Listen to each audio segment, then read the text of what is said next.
Okay. And you, Okay, do you want to use start up? Go get on. ready?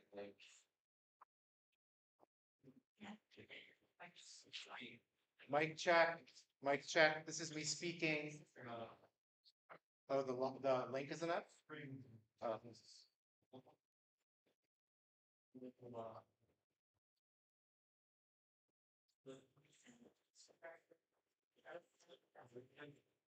Mic check, mic check. Nathan, how's the volume? How's the sound? Can you hear me, Nathan? Give me a thumbs up. Is it coming through? Hi, this is me. I'm on a live stream. Good?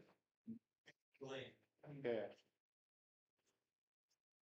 Hey, can you hear me now? I'm talking soft. And now I'm talking louder. I'm talking moderately. I suffer from voice modulation. This is me laughing. This is me crying. This is me happy. This is me sad. How's that sound? Okay, we're good.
Okay.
Ready when you are?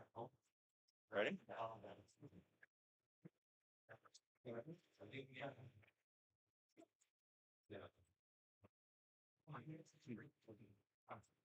Aloha mai kakou. Hello, everybody. Thank you so much for coming to Hōʻike Day at Nalukai Academy 2024. My name is David Clark. I'm the program director at Nalukai Academy. It has been our distinct, true pleasure to work with 24 young people from across our Pai'aina, from across our islands, students from Kauai and Maui, Oahu, and Mokuokeawe, Hawaii Moku. We are so happy to have you here today. Thank you for lending your support, being great audience members, supportive faces, as our students present the projects that they have been working tirelessly on, problems that Hawaii faces that they identified, that they coalesced in groups around after working tirelessly to get to know each other, to learn how to collaborate honestly, deeply, to come up with solutions to what they see as big problems facing our young people or our state. As we do, we weave Hawaiian culture through our entire program. It serves as our source of inspiration. It serves as the backbone of Nalukai Academy. And we start our day, every day with Mana'o Kala, our thought of the day, our word of the day, a principle that the students focus on. We have someone who has been working with our students this year. It is her first year, and hopefully not last, at Nalukai Academy, Jasmine Kabania, or as the students know her, Auntie Jazz. And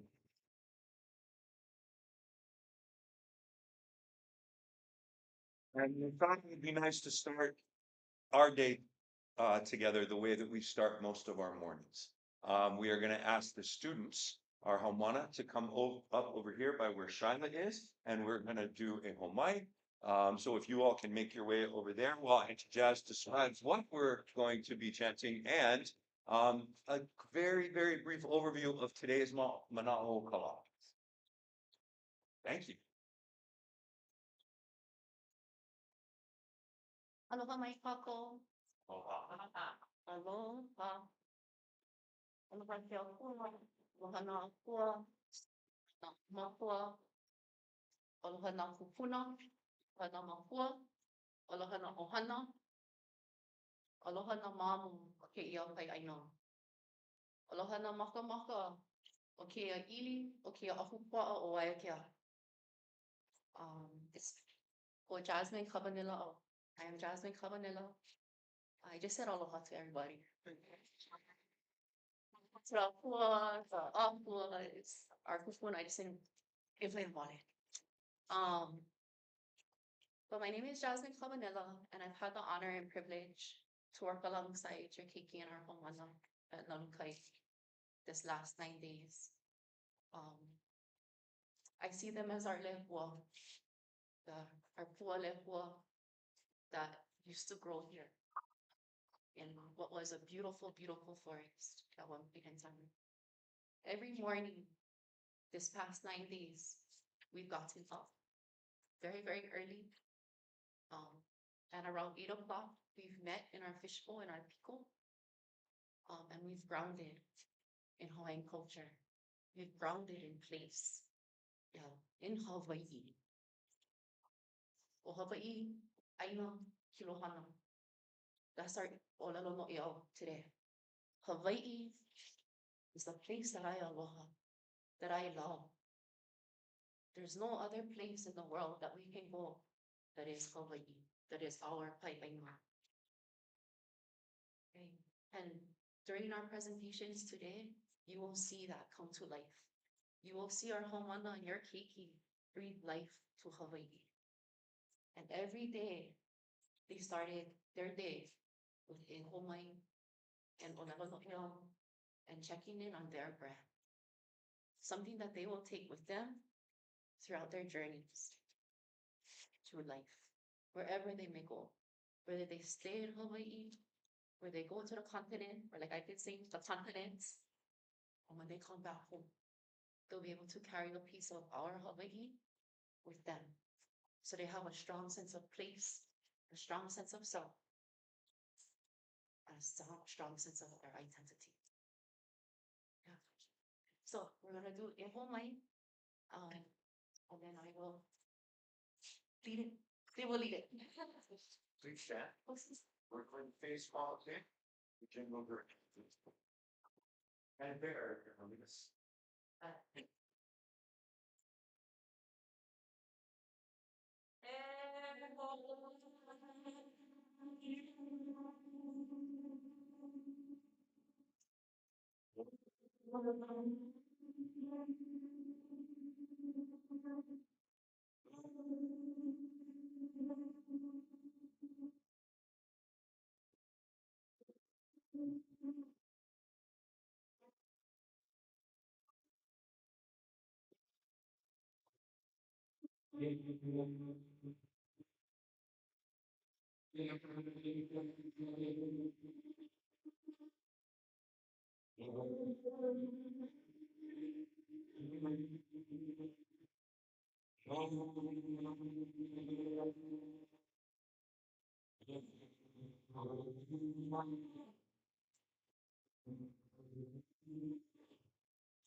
Others, please say back to your team.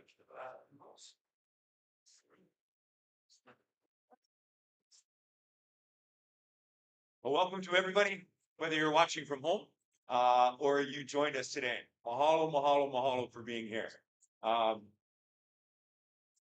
It has been quite a journey, and I'm excited to let you know our groups are ready. They have been practicing. They are as close-knit a group as we have ever worked with over the years. By the way, this is Nalukai's 10th summer program, over 9 years.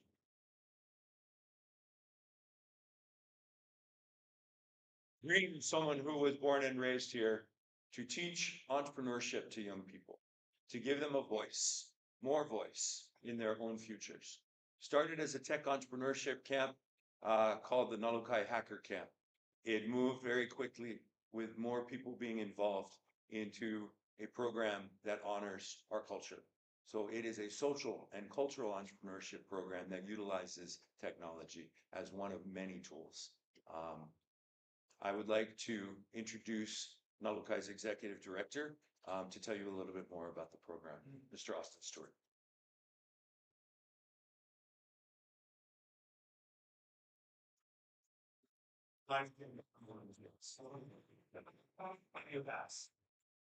Sorry, we like to double up jobs here. Aloha koko. Thank you for joining us this morning. As David said, I'm Austin Stewart. I'm the executive director of Nalukai Foundation. As David also said, this is our 10th summer startup camp. We've hit double digits in this particular program. It's actually our 13th Nalukai Academy program. And also, it's just so wonderful to see so many familiar, friendly faces here.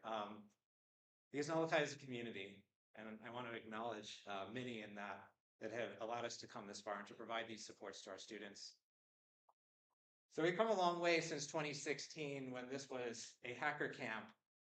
And it's been my privilege since 2017 to be a part of its transition to a program that also supports our next generation of cultural entrepreneurs and our next generation of social entrepreneurs, as well as our next generation of ethical business leaders here in Hawaii.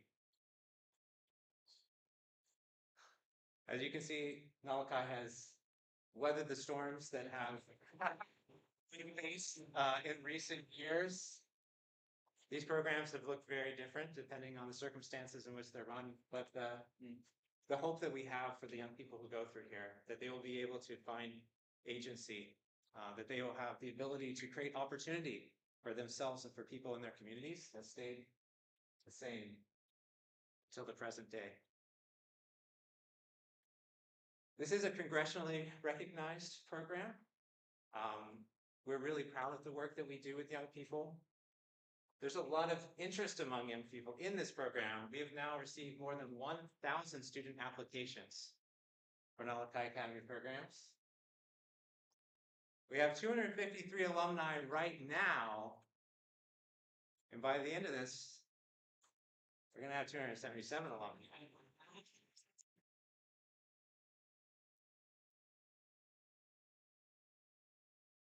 2/3 of those we know from our follow-up surveys have gone on to pursue entrepreneurship in those different fields formally in school, as well as through accelerators, creating their businesses and organizations. We have also crossed $250,000 in laptops donated to students in need through this program.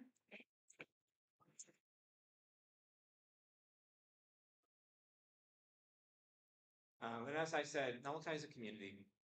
It's these people and many more who made it possible for us to reach the point where we are today and to provide these supports to our students. I'd also like to thank the University of Hawai'i Hilo that made it possible for us to use this incredible facility, as well as the Kanaka Ole Foundation that allows us to do our hana at the Haleolono local ia. I'd like to thank all of our donating organizations that made it possible for us to bring in the incredible facilitators and to provide the tools that the students need in order to be successful in this program. From Hawaii Community Foundation to Koi Pond Bridges, the Atherton Family Foundation, the Kukio Community Fund, and the Fred Baldwin Memorial Fund. I'd also like to thank our corporate sponsors. Y Combinator is a sponsor of this program, as is Jeannie GG, the founder of Nalukai's current venture, and Zach here. If you like what you see here, and you want us to be able to reach more young people and give them this experience, I encourage you to come to our website, learn a little bit more, and consider making a donation. We're extremely grateful for all the sponsors, partners that I mentioned before, but this program actually does not happen without individual donors as well stepping in to cover some of the costs. This is a program that invests deeply in our youth, and we're looking to the community to step in and help us to provide that support. So with that, I'd like to introduce Carlo Liquido, who is the author of a curriculum, or the curriculum director for this program, who will be telling us a little bit about what our students have been doing up until this point. Carlo.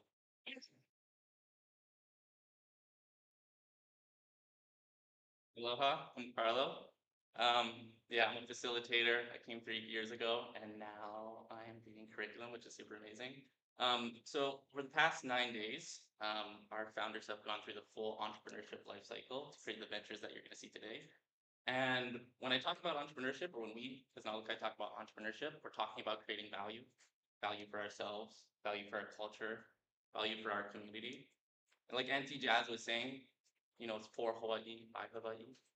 Um, and the 3 steps of entrepreneurship that we go through are defining problems that are meaningful to us as a community, creating solutions that actually address those problems, and actually creating ventures that last.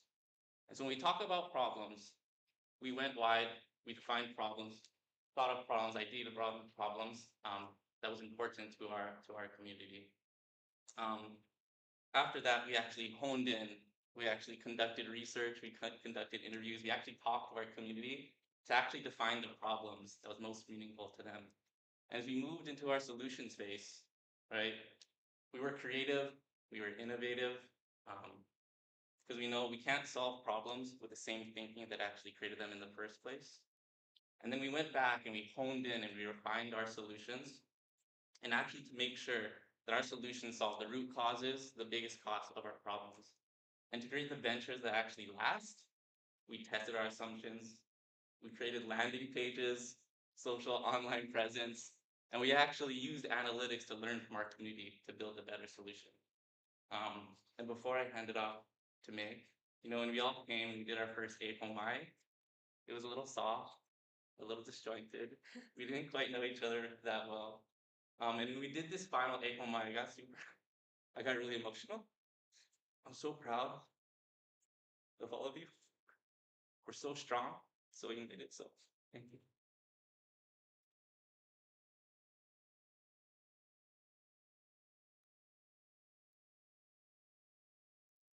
Aloha, my name's May Somali, and it's a real honor to be here.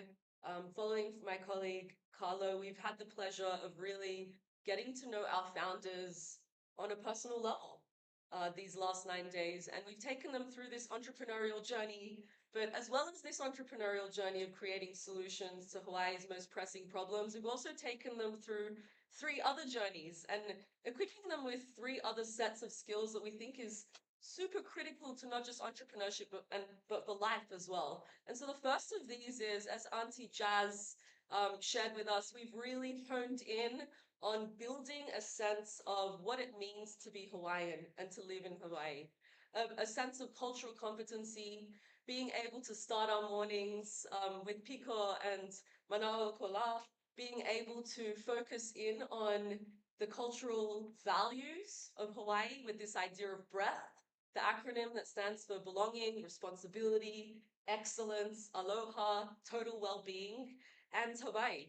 But not only is the cultural entrepreneurship and leadership something that we focused on, we've also layered in this sense of understanding ourselves. So personal leadership, what we call positive intelligence or mental fitness, being able to have that social and emotional intelligence that leads to success.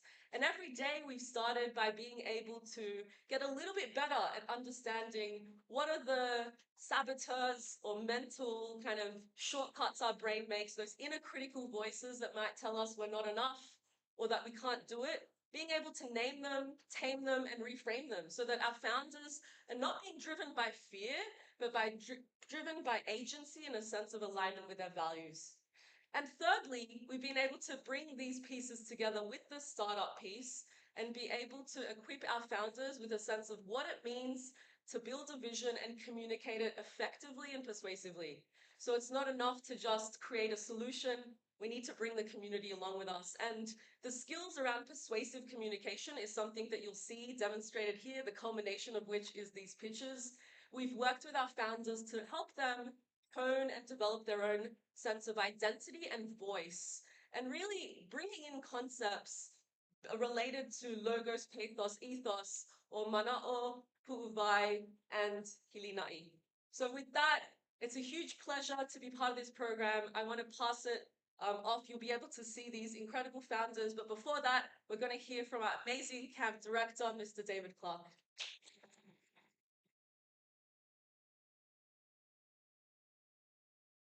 So I have one part. You just heard the description of what we do. I am here to remind you that these folks, who I'm going to ask to join me up in the front and introduce themselves, this is where it gets good. You get to meet them. So if you would please join me up here. Come on in.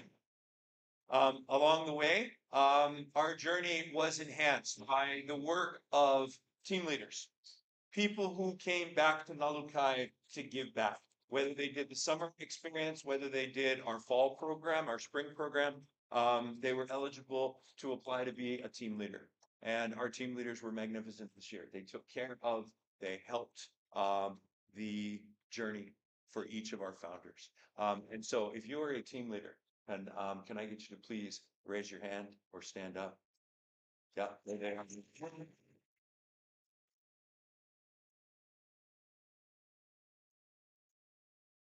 Yeah, I'd like to now introduce you to our 2024 cohort. I'm going to ask you all to please say your name, which island you are from, and the school that you attend or you recently graduated from. So let's start over here. Hello, my name is Ryan Colbert. I'm from Kilo, Hawai'i. I go to Hōʻike school. Hi, my name is Steve Jean. I'm from Hawaii and I go to Academy. I'm Kylie McMillan and I'm from Seabury Hall, Washington. Hello everyone, I'm Myron Bob. I go to Warrenville High School. I'm born and raised on the west side of Hawaii and I was a recent graduate of Waimea High School. My name is Charles Pang. I'm from Hawai'i Moku and I go to Parker School. My name is Danica Jimenez. I'm from Mililani Oahu and I go to Mililani High School. Hola, my name is Marlon. I'm from Hawai'i Moku and I go to Kealakea High School. Hello everybody, my name is Paulina Castillo. I'm from Hawai'i Moku and I go to West Hawaii Explorations Academy. I'm Sage Ryden. I'm from Maui and I go to Seabury Hall. Aloha, I'm Caleb Takiguchi. I'm from Waipahu on Oahu and I go to Kamehameha Schools. Hi, I'm Benjamin Tong. I go to Parker School on Hawai'i Moku. Hello, I'm Azalea Thorpe. I go to Kealakea on Hawai'i Moku.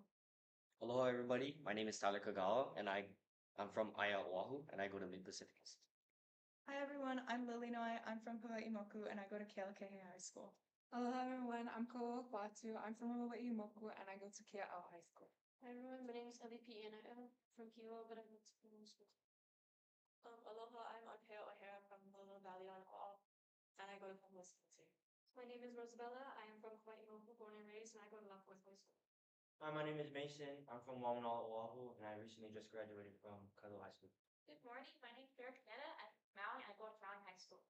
I'm Anisha Blight. I'm from Hawai'i Moku. I just graduated Parker School in Waimea, and I'm going to Trust University this fall.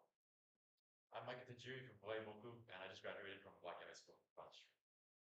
I'm from Haleiwa, Oahu, and I go to Kamehameha Hall.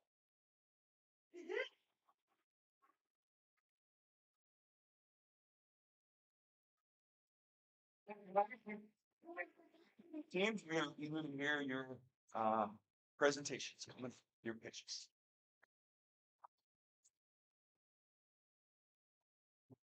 What would happen if we brought together some of Hawaii's most diligent, dedicated, enthusiastic students? Students from public schools, private schools, charter schools, homeschool. And we offered them the tools to solve problems that they see. What if we could have them learn alongside each other, form distinct relationships with each other built on trust? What could they come up with? That's what you're going to get to see today. Please keep in mind, most of them just met, maybe online a couple weeks before, but basically 9 days ago. It's been an astounding journey. We have someone working for us now who was part of the first cohort ever, the 2016 cohort of Nalukai Academy, the hacker camp year. I'd like to introduce her to you. This is Miranda.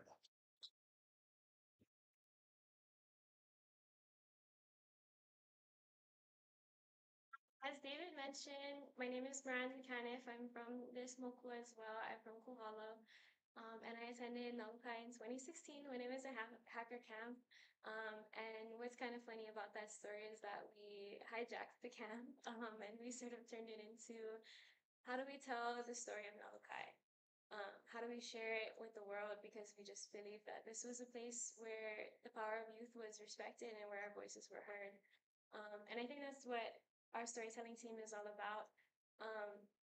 I've been really blessed to work with some of the most incredible storytellers, including Shaila Orfa and Amia Valentine, who has been working with us virtually on the media team throughout camp, who has edited the video that we're about to show. As the Director of Communications of Nalukai Academy, I think it's so special, the emphasis that we put on storytelling here. And I'm just so excited to share everything that these students have done in the past 9 days and to be a part of this community and show you this kind of recap of what they've been doing.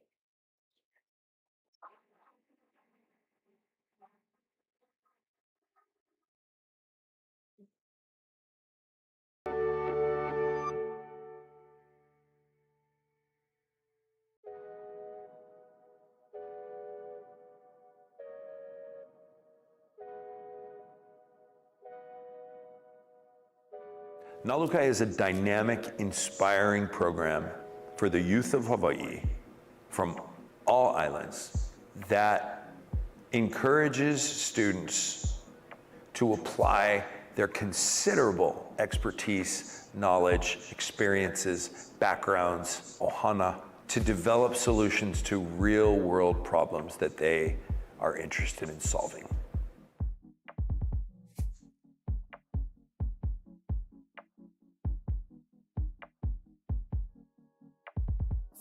Through this process of trying to figure out what our final product is going to be, the more and more that I've realized that what Nalukai is trying to do is have the final product be us and really make us think about our values, not just the products that we want to make, but how we want to be in the future.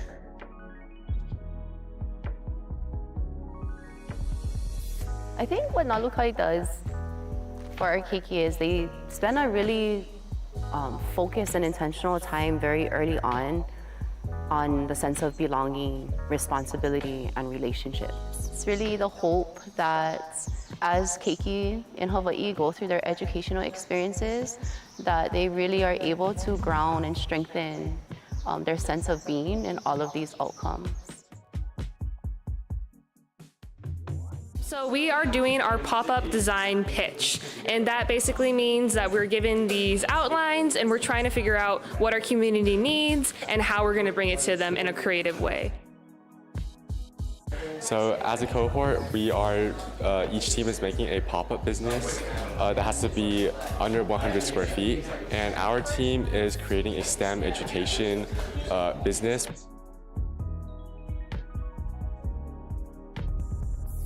Currently, right now, Nalukai, as a cohort, we are doing individual problems, I guess, to kind of solve different possible scenarios or issues in the world that are currently impacting us. We're researching how to find more affordable healthcare in Hawaii because the cost of living is really high, so it can be really difficult to pay for medical bills. But it's more than just like surface level research, but it's a deeper understanding of the causes, effects, and most importantly, the factors that play into the problem.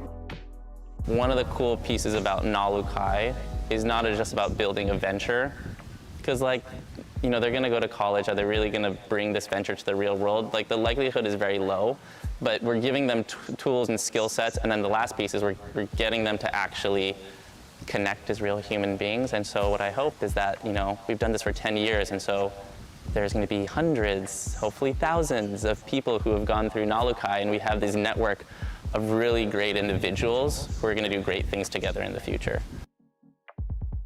Hi, I'm Anahea O'Hara, and we're in the beautiful Keaukaha local ia at Haleolono. Today I learned that it takes a team. We were clearing out grass along the fish pond area, and then we had to work as a team to get it up in a big pile. It got a little stinky at times, I'm not gonna lie, but it was pretty good. So looking at different innovations from the past can help us to inform our present and future. And something like this, like the local ideate that help feed whole communities, that's just crazy to me. And I think that really helps us to kind of translate that to the more modern world and what we can do to help solve our current issues. The big deliverable, the artifact, the outcome of today is the landing page of their website. The first set of social media that they're creating to get people, but also to test out ideas. What we worked a lot upon about is how do we pitch our ideas in a way that captures all of the steps of entrepreneurship. So we talked about our problem, our solution, our business model, and how we're going to pitch that and what our call to action is. So we did that, and we actually had to perform in front of a panel of our facilitators that gave us a lot of critical feedback that really helped us learn a lot about what we can improve on for our pitch. So it was a lot of process, it was a lot of hardship, a lot of criticism, and it was a lot of fun. So that's what we did today. Entrepreneurship is a roller coaster ride. It's full of ups and downs, and one of the most important ingredients for the success of our founders is not only building a solution to a problem that matters, but being able to first and foremost lead and manage themselves. Lead and manage their mind so that their mind works for them and not against them. Unless you know who you are, you don't know how you're going to be able to serve the people around you. And so with our founders, we start with personal leadership at its core. We focus on knowing who you are through the lens of your personal values. We also focus on knowing who you are in terms of knowing who you're not. Knowing those voices that are sometimes in our head telling us we're not good enough are not actually who we are, but they're tendencies that we've adopted that have served us in the past that we need to let go of moving forward. So when we know ourselves, we can better get to know others, we can better get to know our community, we can better serve others, we can better serve our community. This is Nalukai 2024!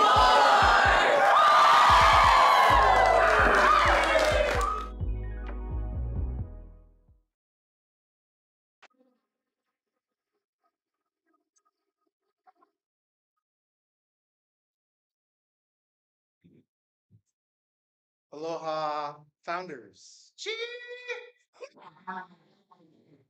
I'm so proud of each and every one of you. My name is Aaron Shorn. I'm head of community at the Nalukai Foundation and one of the many facilitators that make this program a reality. What you're going to see comes from the identity, the backgrounds, the life experiences, the peaks and valleys of our founders, what we call our students. I will be the MC. I will be the lead question asker, and I'll be the person that tries to also get at the process of what they've created over the past few days. I just want to name, it is so beautiful to see all of these returning alumni. Blows my mind to see all of you here. I'm going to welcome the first group. Please come on up.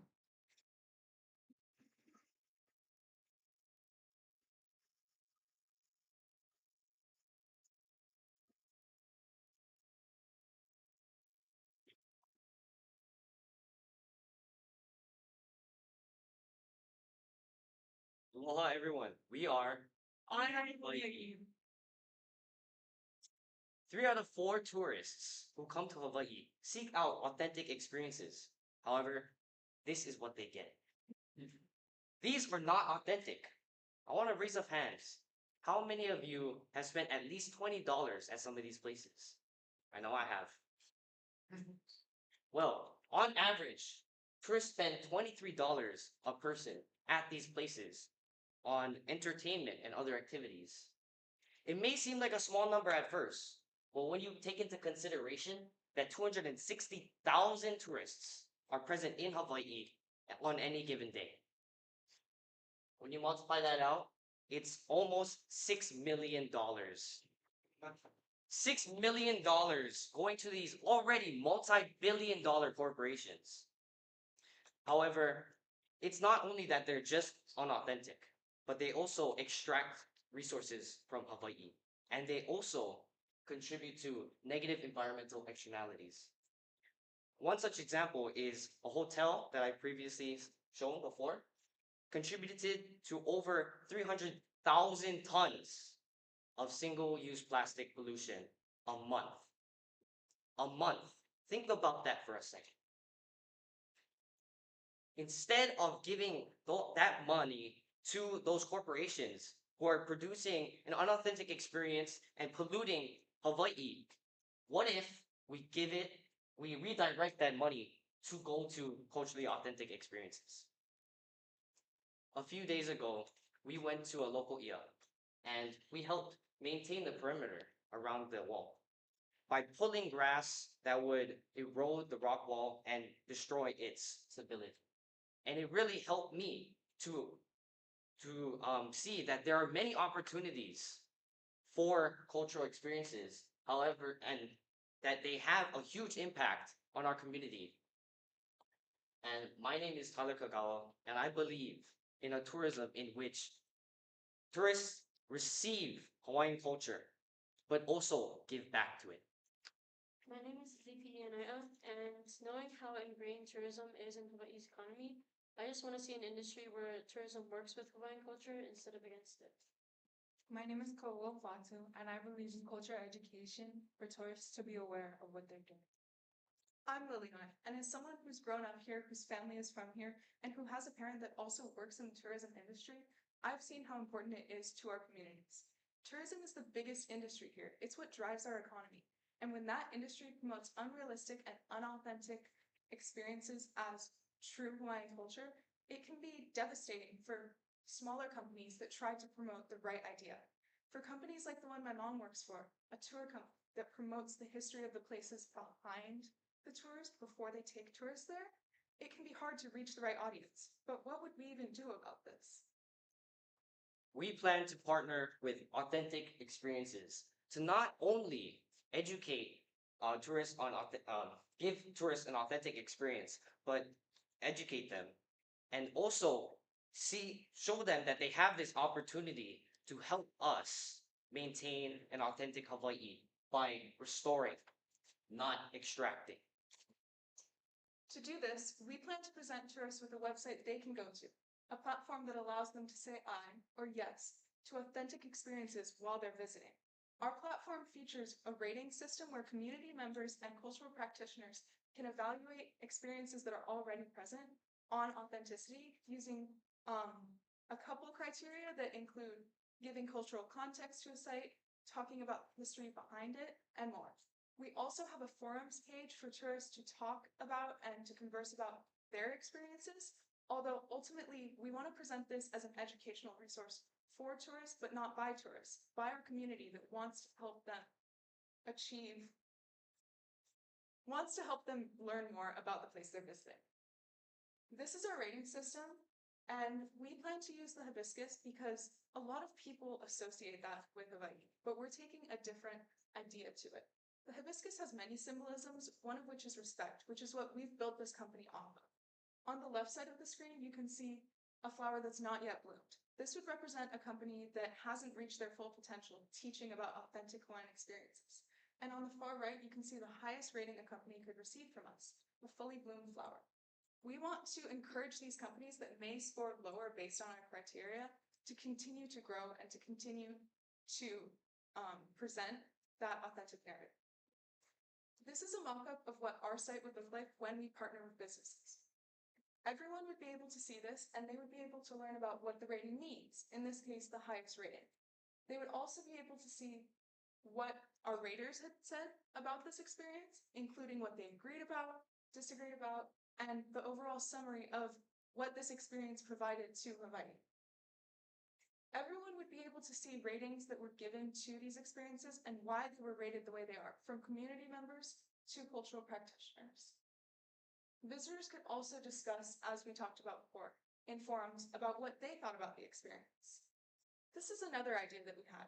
While we thought about how we were going to present these authentic experiences, we thought that it was important to show that some experiences aren't authentic. And if they get graded as such, we can teach people why they're graded as such. When some experiences don't present authentic culture, it can be overshadowing to those that do. So everyone would have access to this database again, and then they would be able to see what they can improve upon. This is a real picture of some of the food served at this event that's presented to tourists as authentic Hawaiian culture. Through these lower ratings, tourists can choose the more authentic option. This way, they will be learning about the true meaning behind Hawaiian culture, as well as respect towards the land and its people.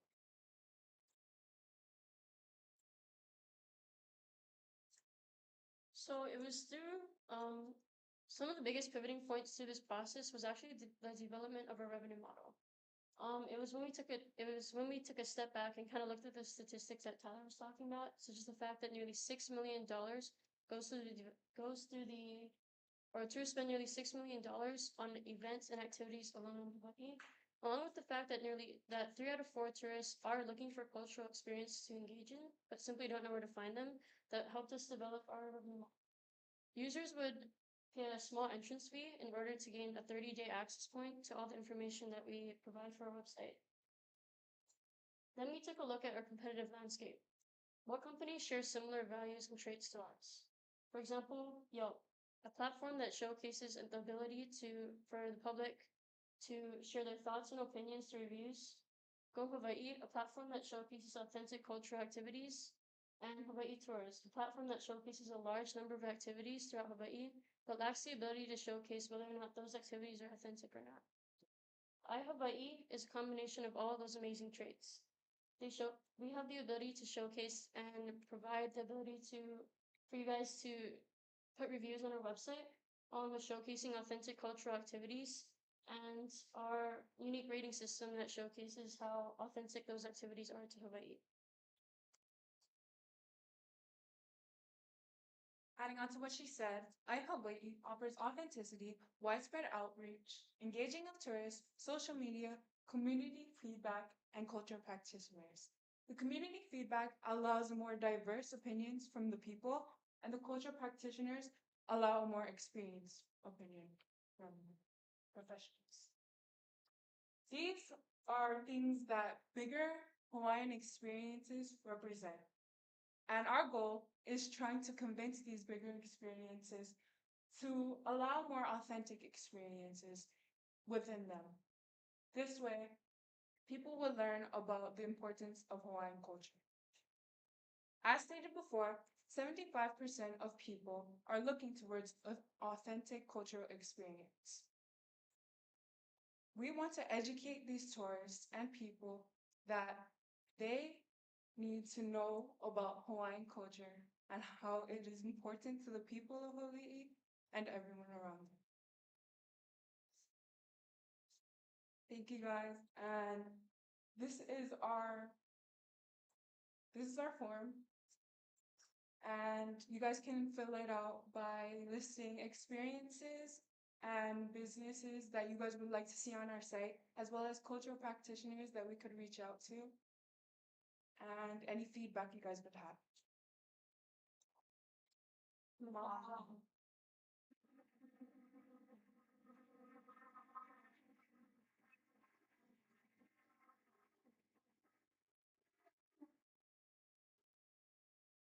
Thank you for bravely leading us off.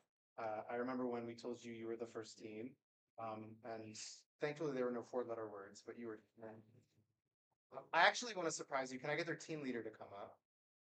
Can I get the team leader to come up? And Solana, as you make your way up, can you think about something, a moment, a reflection, a moment of pride that you'd like to share with this team?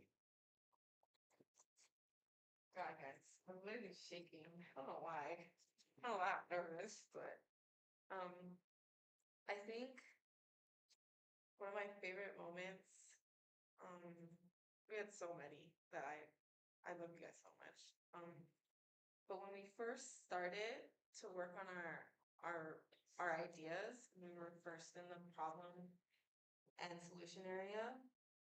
I love how open each and every one of you were to each other and to me on your ideas, and you were so your PQ and positive intelligence was so high, And you were able to listen to each other so well and think about how big this problem is, and just you guys are able to work together so well. I'm so thankful that you're the group icon.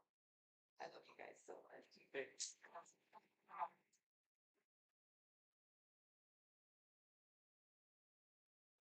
First question to you all is, what did you learn about yourself through this process?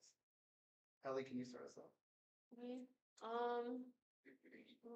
I tend to sometimes shut down, like when I can't like vocalize what if I'm like irritated at something, or if I'm like thinking about something really hard, like it's hard for me to vocalize that. But I've gotten better throughout this process, and like we became such a really tight knit group where we can just talk to each other about it. Like by the end, we were just like saying what we were irritated or saying something that we thought we could change about it. So that was awesome. Anyone else? Go for it. Oh, I think that I really learned how to communicate my ideas with a team that really understood what we were all talking about. I feel like we were all on the same page from like day one, and we were all able to communicate really well. I learned how to communicate my emotions as well and express the things that, and they were really like taking in things that I said and not just pushing them to the side. So that also helped me a lot. Something that I learned is that there's different types of leadership, and it was really surprising for me, I guess. I thought there was only one type of leadership where you lead everybody, but no, there's different types where you can take a backseat, a supporting role, and etc. And I think that through this process, we really went through those different types of leadership in order to create this product. Thank you. How did you hone in on this specific solution, on this specific venture? What were the pivots? How did you get to this point? Okay. Well, it was definitely a very hard process. Um, so initially we did figure out that we thought that education, lack of education for tourists was the root of the problem, which was semi-true. At the same time, there's many other aspects to it, and yeah. Anyone else? I'm going to throw it to the audience, whether it's a founder, maybe a parent, adult, teenager, or a small child. Please feel free. No pressure, us. Please feel free to ask a question. And if there's too long of an awkward silence, I'm just going to start calling them. Go for it. And if you could say your name. Hi, this is Ben Brett, and I was wondering, what did you find to be the biggest source of resistance to adopting a more regenerative tourism model?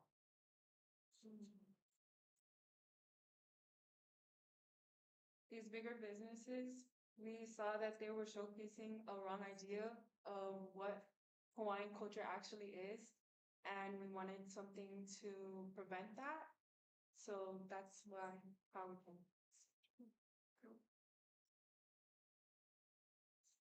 Next question. Go for it. My name is Kate Lau.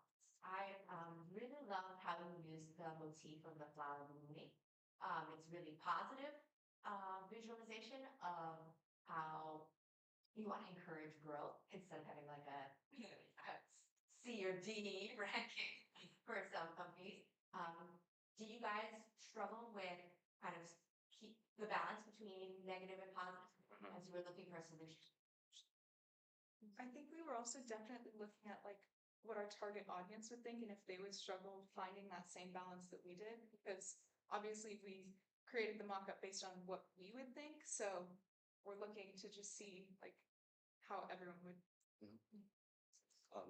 Adding to that, I think that, yeah, the biggest challenge in this whole process was really what is authentic? And I think that that was a process that we had to go through very tirelessly. It's the fact that who are we to decide what is authentic? So I think that that's why we brought in community and the cultural practitioners who had experience and also diversity in order to form a more accurate representation of authenticity. Another question. David Clark, I see your hand raised really high.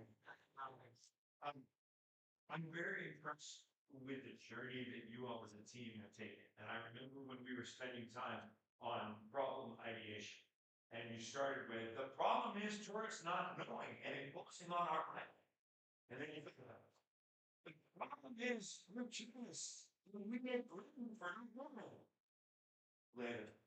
The problem is there's no way to know what's authentic or not. How do you do that? And to watch your journey and keep in mind some of both of your comments and your questions, I think are really relevant to what they consider.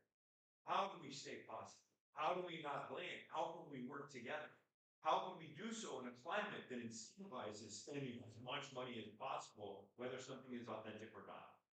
And I love the way that you all have delved into this, and I love the way that you all have attempted to amplify community voice in order to weigh in on the values, the real values.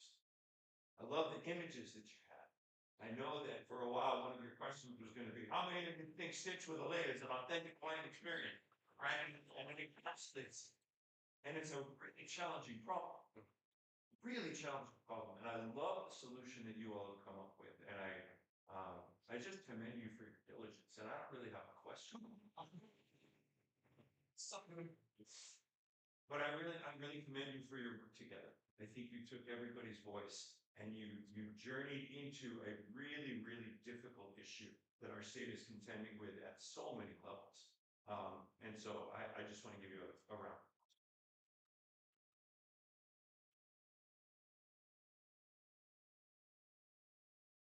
This is an open question. What do you? I'm proud of everything that all of us have put into this. Everybody has put in a lot of time, a lot of thinking, a lot of going back, not too much of arguing, and I like that about our group. And yeah, I thank you guys for Thank you guys. Big round of applause.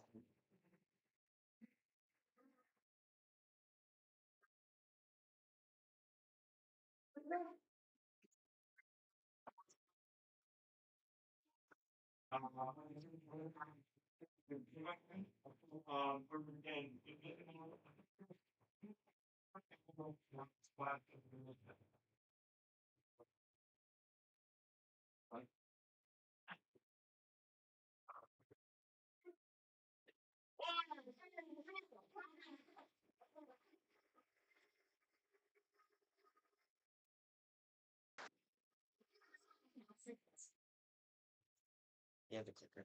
Oh, thank you, thank you.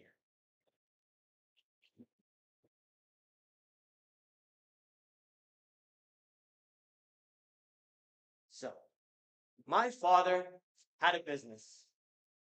He had business cards, he had business magnets, he had everything. And the name of the brand, as you could tell by the picture, was Dream Builder. And so he was happy. He was proud that he was able to start a business during a time where word of mouth and face-to-face connection was such a crucial factor in connecting businesses to its community. Now, those times have unfortunately changed, and the internet is here and it is now. That is why the whole marketing scheme of Hawaii's small businesses have digitalized and gone to the internet, which unfortunately, my father and many other business owners that we all loved and cherished had to shut down. And this is something that has and will continue to happen to our local businesses here in our communities. We've seen it before, and we will definitely see it again. And the only reason, how do I know this? I've lived through it. We've lived through it. We've seen these small businesses fall, and COVID simply amplified and showcased that this is the actual problem, that we need to digitalize and pivot to this online business. And to people that did make this digital switch, they are still at risk. As you can see here, we have Hilo Bike Club's website. This is Hilo Bike Shop, a business that's been in Hilo's community for the past 10 years, even longer than that. And look at their website. They adapted and embraced this internet culture. Yet, their business is lacking that engagement and that innovation and creativity that is so necessary in Hawaii's community and digital marketing space today. So if these communities and businesses don't make that pivot into that digital and online era, or if they lack the innovation, the creativity, and the desire to embrace Hawaii's new market space on the digital era, what will happen? What is Hawaii without these communities, without these small businesses? But there is hope. But there is hope because the solution lies in our hands. We are Hawaii's greatest, untapped, and sustainable resource. We are proposing a youth marketing firm. Pivot will facilitate and organize a connection between the youth of Hawaii and their digital marketing skills with their local mom and pop businesses. The youth be able to digitize the businesses in their community. We are planning on spreading awareness by using high school students and businesses' primary form of communication. On our Instagram, we are currently reaching out and spreading awareness to high school students since they use social media. And for businesses, we will be going out into the community and spreading awareness through word of mouth since they are not as avid users of social media.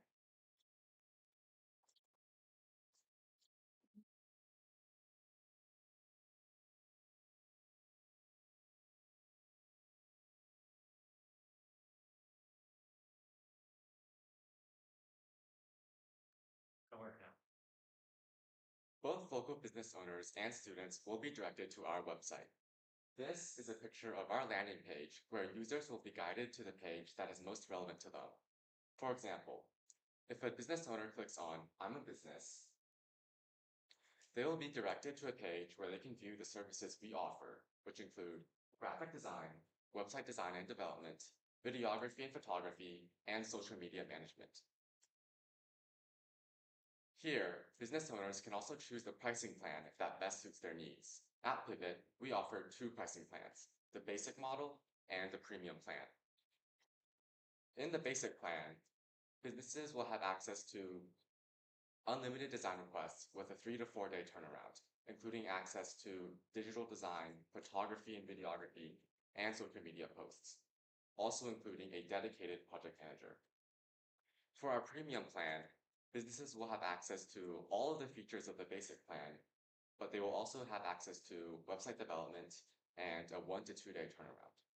Since our services are offered by high school students, our prices are considerably lower than similar design firms such as other design firms in Hawaii. Such as Design Pickle. Yes, Design Pickle. On the same page, business owners can also see the profile of the consultants who will bring their store into the online space. Here they can see their credentials and portfolio, and but not only is this a place for them to see the abilities of these high school students, but it is also a place for these students to share their creative skills and work with the world. On our website, high school students can also apply to join our design team. We at Pivot will then evaluate their application for essential skills to ensure that we're providing the highest quality services for our local mom and pop shops. So our revenue model is commission-based. Since we are acting as an intermediary between the mom and pop shops and the students, handling accounting, negotiation, and project management, Pivot will take a 40% commission out of the money that businesses pay for our services. All of the rest will go to these high school students who help us. Additionally, since we are providing work-based learning experiences for high school students, we also can access funding through grants. For example, the state of Hawaii offers several work-based learning grants that we can benefit from. Here at Pivot, we believe that connecting high school students with local businesses are the two essential puzzle pieces that are needed to keep the unique and tight-knit community of Hawaii. We do this by following our brand values, the 3 C's: creativity, community, and connection.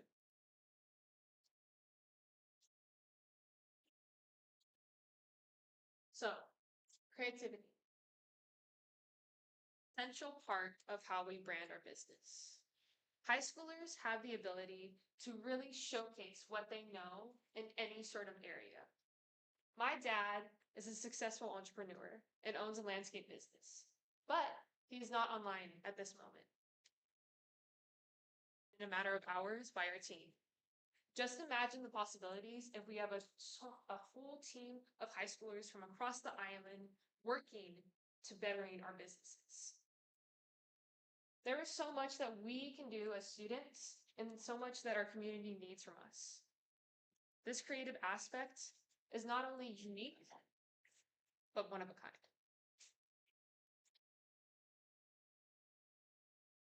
Myself, and as Paulina was saying, our community here at Pivot emphasizes the importance of utilizing high school youth skill sets to provide to our communities.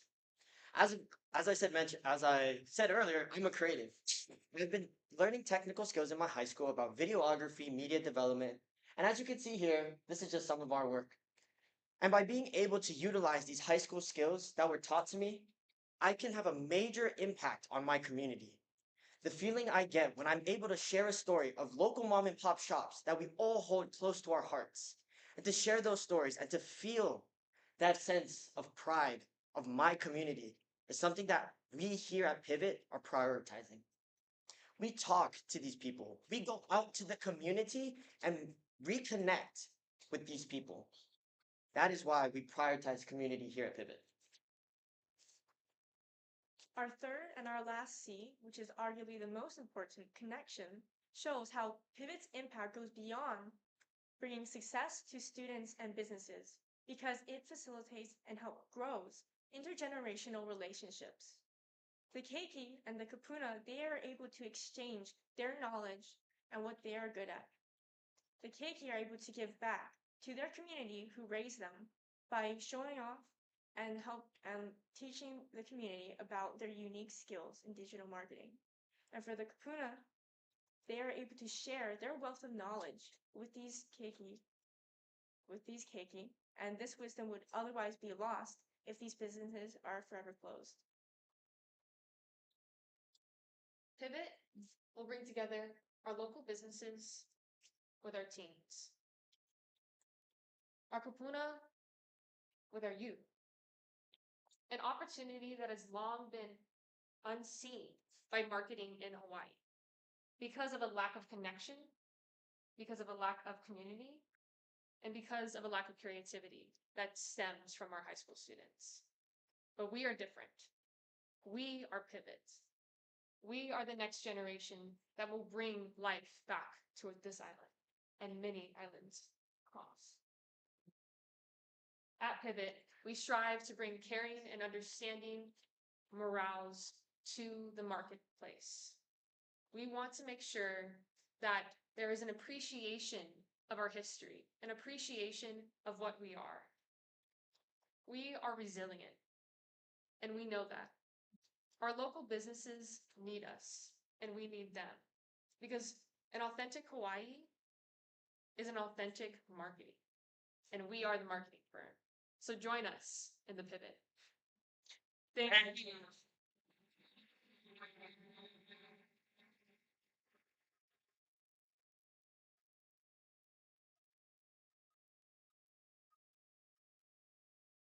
I'm going to start with your team leader, who will definitely not tear up at home.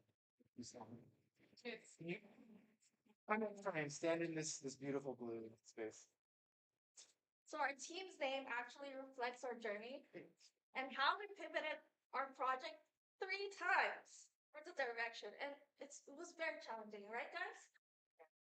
But with that, you guys showed me that progress doesn't go from 0 to 100 overnight. But it goes from 0 to 20 to 40 to 80 to 100. And that was really amazing. So my resilient pivot team, I am filled with hope, joy, and gratitude for the foundation of growth you have built by showing up authentically with your story and your commitment, your strong commitment. Despite all the challenges, you were able to cross that bridge together as one to where we are now. Because of everything you did, and I will be forever grateful. It is a real honor to be your team leader.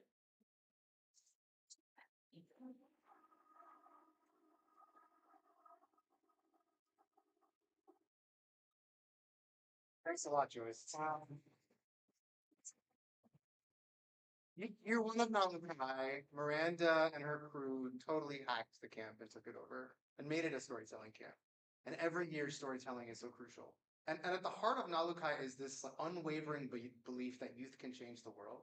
This kind of semi-anger that they're not being listened to enough. And just the connection between mentors and industry to teenagers.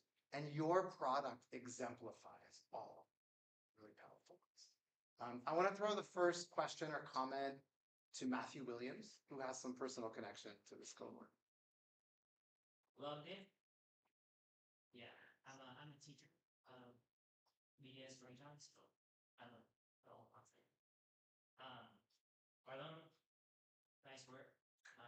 You all don't know about Marlon. During COVID, Creator Art used to produce segments called Uncle Jimmy, and it would always bring a smile, and we would document what it was like to be in quarantine. Look it up on YouTube.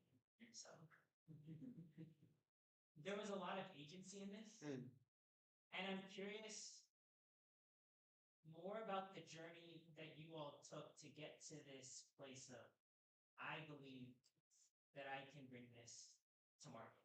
Because I think so much of education, youth lack an understanding of its relevancy, but here you all see like a direct connection on how you all can matter.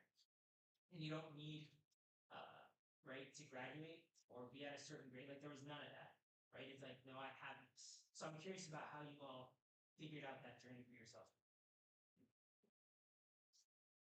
Well, throughout the whole process of identifying our problem and solution, we noticed how a lot of the high school students that we know, our friends, our classmates, they all have a lot of digital design skills and skills that are often overlooked by a lot of the people in the business world. And we also realized how a lot of the companies that we have talked to lack this kind of like digital marketing presence. So we realized that we can connect the two and fill that gap. And I would like to add on to that, that this Nalukai experience has been really pivotal in how we were able to figure this out. And yes, and the community is very, very, very strong. And so that when we have this kind of agency, when we are given this responsibility and this respect, it really shows us that like, not only can we do this and, you know, put a website for my dad, give Marlone's dad a second chance, but every high school student across Hawaii has the potential. And so it directly relates to what we feel matters. So yeah, thank you so much for your question. Carlo. Yes. You know, at Nalukai, we talked about finding a true problem, a true disconnect in value. You guys found it. We talked about different stakeholders and providing value for different stakeholders in your community, how being extracted the sustainable. You found it.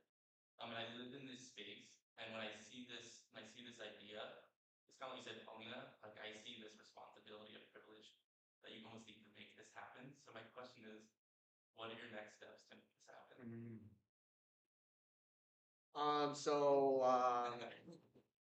Especially in a program like this where we sort of get like the aspect taking it, it would be a lot of, I guess, really just talking to a lot more of the facilitators on like the logistical side of how we take this to the next level. A lot more understanding of how how do we find these kids, first of all, as we've tested, but also how do we like, I guess for me at least, my kind of questioning is like the legal side of how we like technically like kind of hire these kids and connect them. And then, so I guess the next step would be understanding that space. So how we can like provide this program in a way that it can connect everyone. There was this cool moment when Justin Brown, CCE director at KLKA, and also sitting in the back row over there, came into your group's room yesterday. And I was telling him about what you were working on. And he kind of looked at me and in a way said like, you know, this is real. Like what they're creating has real potential to help small businesses and I think for him and I, even more importantly, help youth create portfolios that lead to jobs earlier in life. And then he came into the room and he talked about a law that was just changed that makes it easier for schools and businesses to pay youth for their services. Can one of you walk me through that moment? Because you were all just like on fire. Maybe to contrast yourself the big reaction of like what we're working on as potential, as reality. Okay, well, hold on. Let me just get prepared. All right. So, it was actually like the day before that Mr. came to us, and he was like, he really inspired. He really helped us get to where we are right now. And we kind of took it, and we ran with it, and we all contributed all the different things we had to do it. And we were fine, we knew what we had to do. We had, I don't know, maybe 1 or 2 days left. And then we're working on our website, and we're going to present in maybe like an hour. And then Mr. Arrow comes in, and then he brings along some other dude I've never seen before. I was like, did I do something wrong? Like, I don't do illegal activities, but like, I don't know. But he actually started talking a lot, and well, not talking like in like a bad way, but he kind of basically just blew our minds because what we were working on actually had real life implications. And not only that, it actually was a relevant issue that schools were currently facing, but it's something that's actually possible with like the changing landscape. And honestly, that like I think I was like hyperventilating for a good like rest of the hour because it just blew my mind and the rest of our minds that it had value, had merit, but also it's not just something that is going to be in theory, but it could actually be concrete and real and have an impact on so many lives. I want to open it up to the audience for some questions. Please. Hi, I'm Dennis Lin. I'm just a community member during today, but I just want to comment that you guys have such professionalism. As a small business owner and a part of a larger corporation here in town, what you guys have done today, not many seasoned managers or leaders can do right now. Take it from concept to what you presented today. It's awesome. My question would be, as we think about how you hire these high schoolers on commission, how do you continue to have that storytelling for that organization that you contracted? Just have that continuity, because a lot of the times when we contract with a marketing firm, we're looking to have our mission, our vision, our values perpetuated throughout the project. So if you're on commission, you're doing one part of the project, how do you continue that throughout the entire contract? Well, the high school students that we are looking for are going to be students from the community who actually go to these shops, or they actually hang out in those places. And so they have a personal connection to the place. And we believe that in that way, they can effectively tell the story of that business in a very authentic way.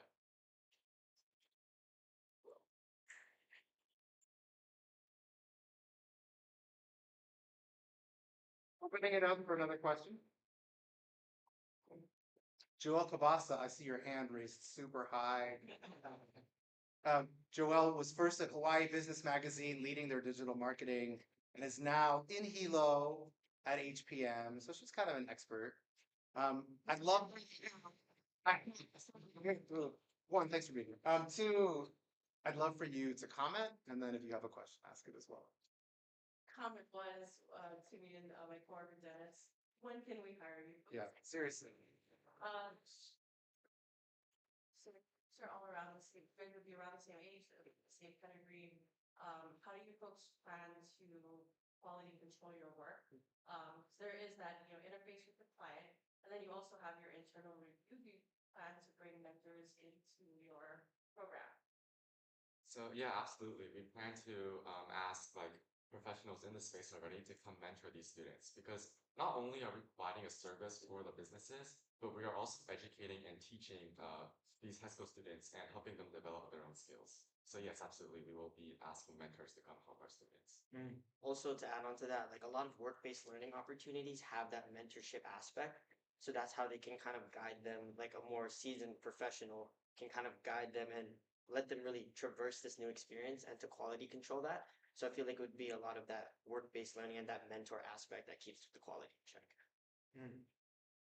I love that. I mean, there's this beautiful concept of makahana kahike, by doing one learns.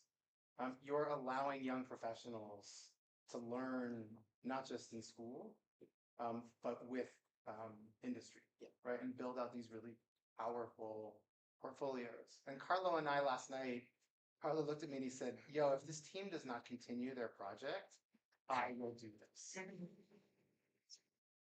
I'm letting you all know I will be doing it with Carlo. It's taking your slide. And I don't want that to happen. It's not myself. You've got a client over there. Like, this is real. Yeah. And there's a beauty in Nalukai, that it's this learning experience, and the products we create are great teaching lessons.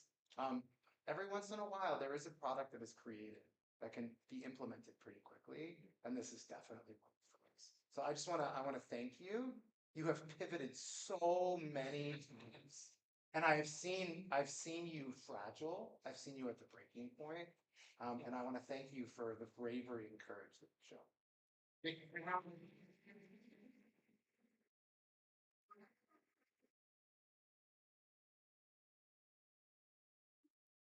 I was doing development spirit.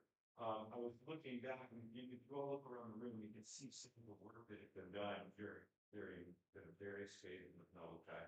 And I was looking at one of your first idea charts. And when I remember when you pitched this idea originally, there was something about taking care of communities that you were really, really familiar with. Because what you originally wanted to do was to create a service for immigrants, first generation families here, which you all stem from, that you wanted to help them thrive when there were so many obstacles and headwinds against them. And they were terrible. And as you expand, which is not something that we typically do, urge you to another team to do, because usually it starts really big. I want to solve homelessness in 10 days, right? We ask you to narrow. You all took this concept and actually expanded it by looking at what you had to offer. You looked at what gifts you already were sort of exquisitely prepared to offer to your community, and the care with which you present the businesses, the willingness that you have, Paulina, I think you expressed it beautifully, to get to know these companies. And then, Danica, you said they have things to teach us, and we can help them modernize. I think that's really beautiful of a concept, and I wish more of our businesses could take that relationship building, that connection, your C there, right, to be able to honor the work that's been done and help them find a new place for them to share with a larger community. So I also just want to applaud you for your journey and the various bits that you took along the way.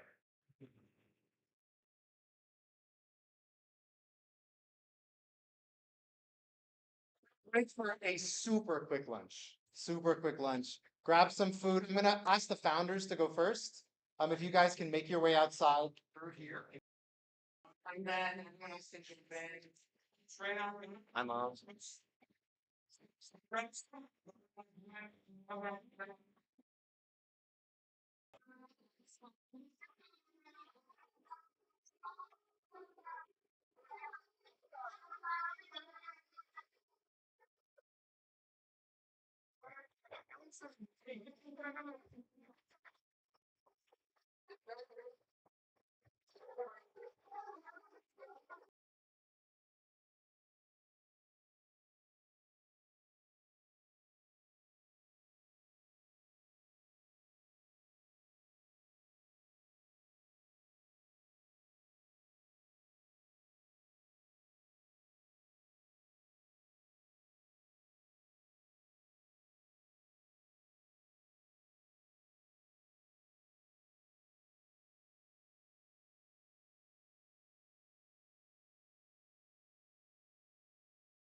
What'd you say?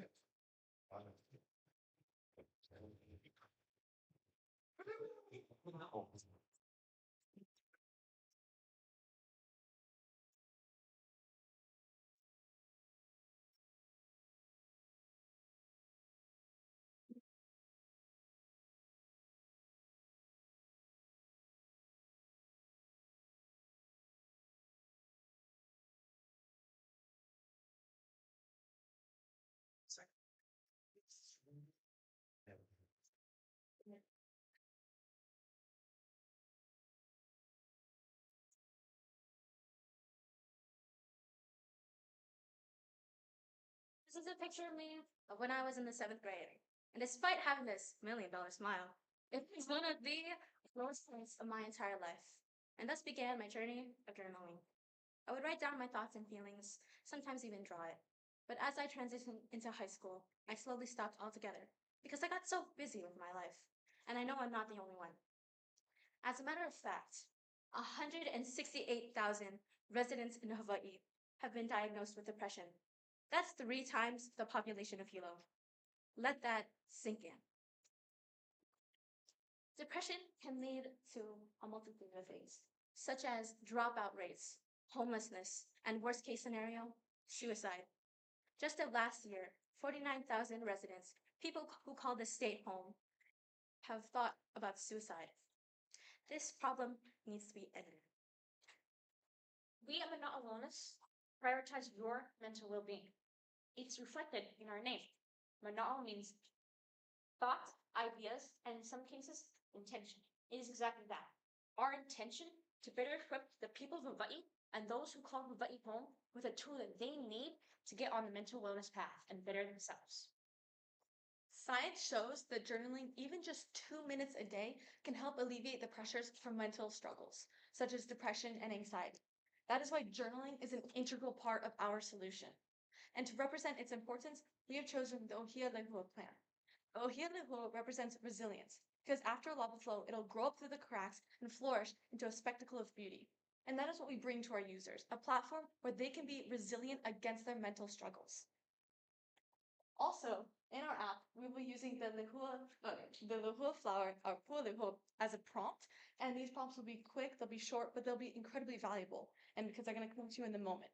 I'll ask you just a few moments of self-reflection. And that's why we chose the flower, because it's fleeting beauty, but it's incredibly important.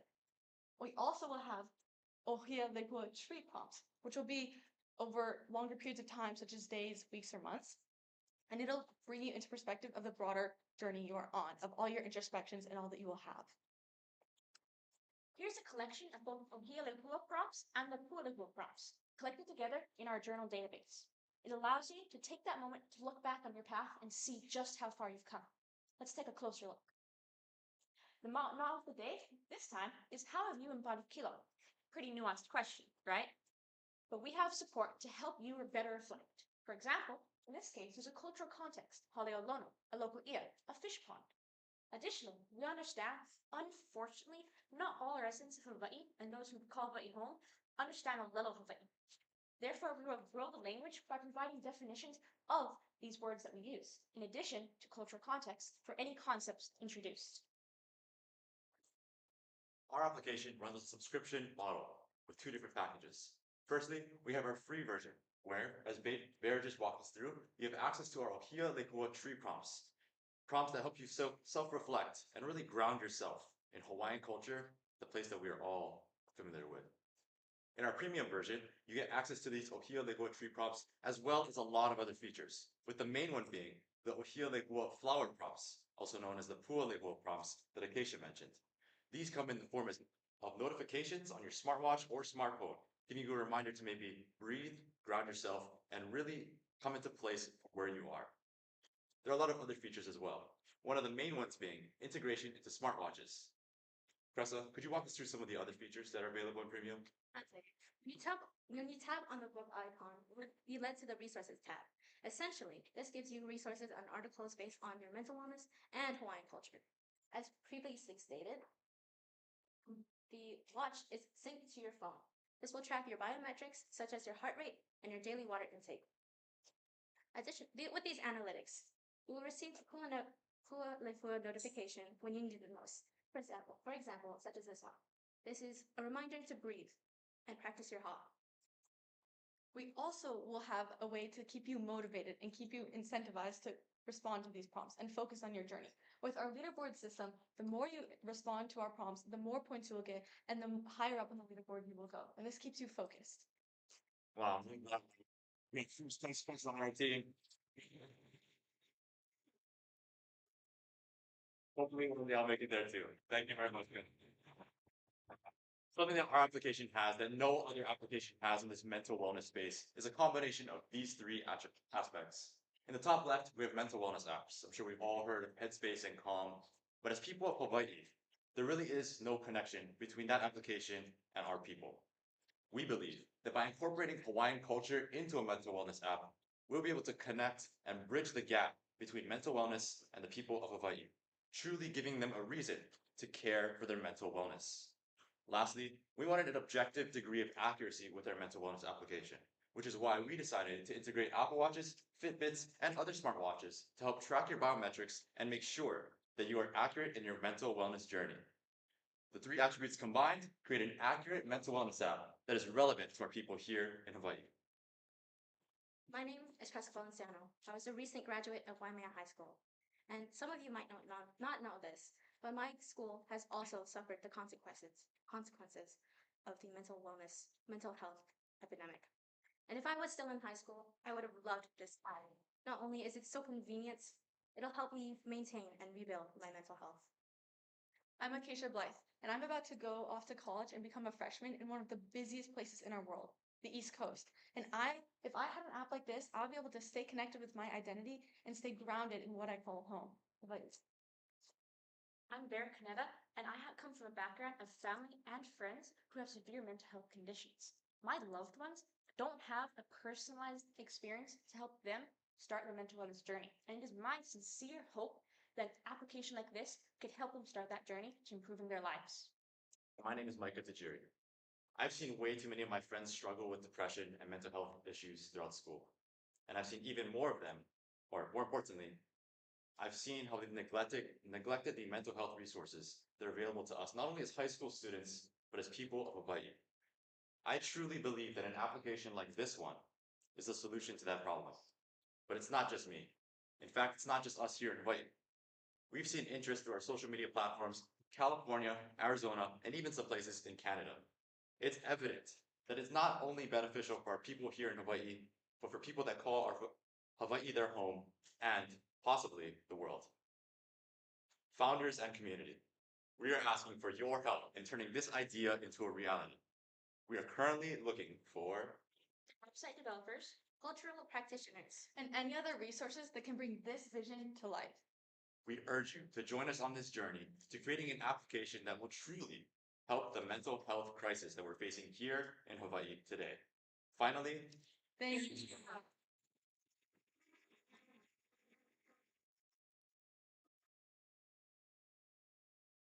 I want to start by asking your team leader to come up.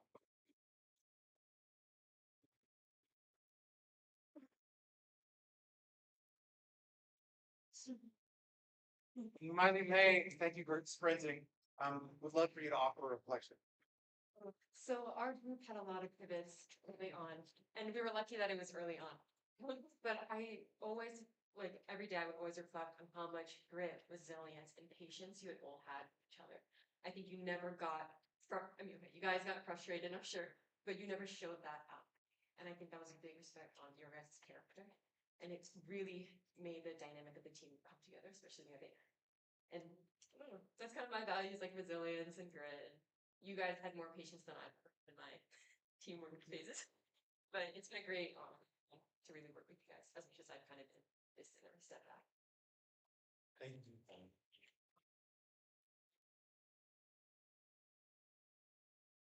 That was amazing. But from a performance aspect, that was fantastic.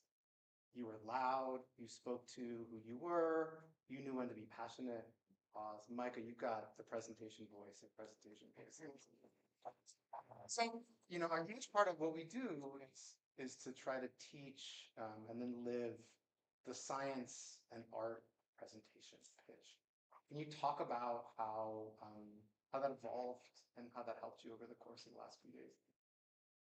Yeah, so like Mala kind of said, we were lucky because we had a huge pivot super early on, and I think that was able to like help us have a big flow towards the last few days. So by the time last night came around, we were basically done with our slides, and we had the lucky opportunity to really just focus on how we wanted to get our message across, because that was one of the things we kind of struggled with in a few of our judge presentations was we knew what we wanted to say, wasn't getting that message across accurately. So we had a lot of intent, and I think that's when our group like really came together, and we like it's fun to like laughing and like having a good time doing it too. And I think that's when you can tell there's passion in the project. So yeah, last night we spent like probably practiced like 7 times there, and like we would like we became comfortable with each other to be like, oh, like this is where you need to do this. We were able to critique each other in just like the slightest ways, and so I think that's why this is what it looked like today. So yeah. May I wanna throw it to you for a comment and a question. Yeah, that was fantastic. In terms of the evolution of this team, I know there was a big shift in terms of the problem that you were solving. I'm curious, when you were kind of banging your head against the wall at that stage, talk to us a little bit about, as a team, how did you decide to pivot, right? And what did you learn about yourself in terms of the group dynamics that's evolved since then? I think a big part of it, she's not going to say, but I think a big part of it was definitely Acacia taking into consideration our personal values and how they connected to the problem that we were trying to solve.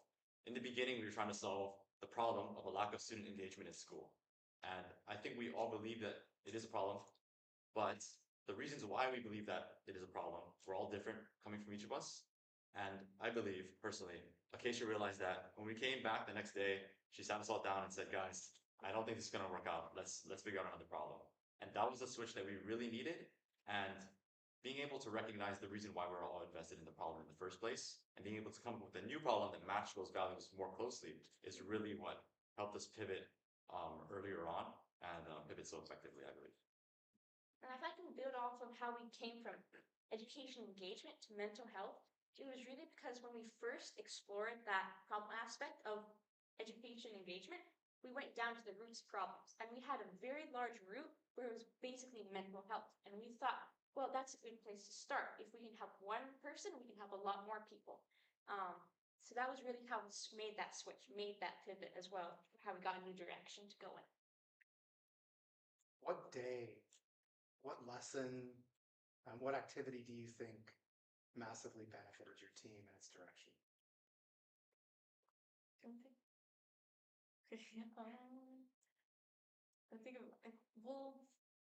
it was like after hours kind of thing. Yeah.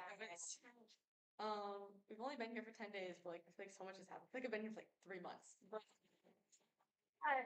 on I think it was Tuesday, we like Bear and Michael were saying, like we were just like digging a deeper hole for ourselves. Like we kept like getting to one dead end, turning around and like finding another dead end. It just was not working. And I think that night we were all like, should we work on this project? Should we not? We all just ended up kind of like doing our own thing. And for me, I like went to bed. I was like, oh, I'm gonna have some anxiety nightmares. Like this is not gonna be good. I'm gonna go in tomorrow. I was so worried. But I think like we all had our own moments of introspection and like realized that like this wasn't working. And that was like in a weird way, we weren't together, but we all connected at the same time, knowing that like pivot has to happen. So we kind of like came in the next day.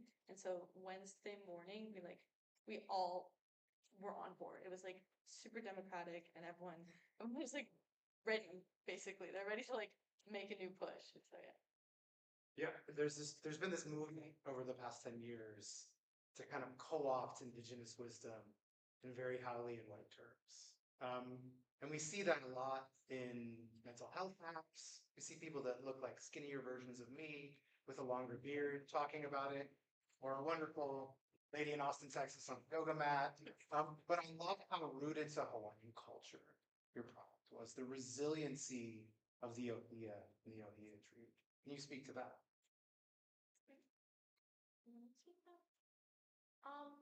Well, the ohia tree has several stories that not all of you are aware of, but we chose to go with the more literal coming back from the rapid ohia death. We chose to come with the more literal growing out of the lava fields. So that was a major part of what we envisioned we could do for for our users, what we wanted to happen. And that really helped us kind of stay grounded and explore, okay, if we stay here and start with Ohia, where can we go out to? Can we go out to the direction of fish ponds? Can we go out to the direction of Mauna Kea, Haleakala? How can we expand using this as a base? And that's why Ohia Lehua was such a core part of our branding, but also of our vision. Thank you. Prasa, you come from one of my favorite learning communities in the world, Waimea High School in Kauai, and a community that's experienced a lot of hardship recently. And I watched you grow and evolve over the course of Nalukai in some really powerful and beautiful ways. I'm sure you were challenged. I'm sure you were taken to your limits at times.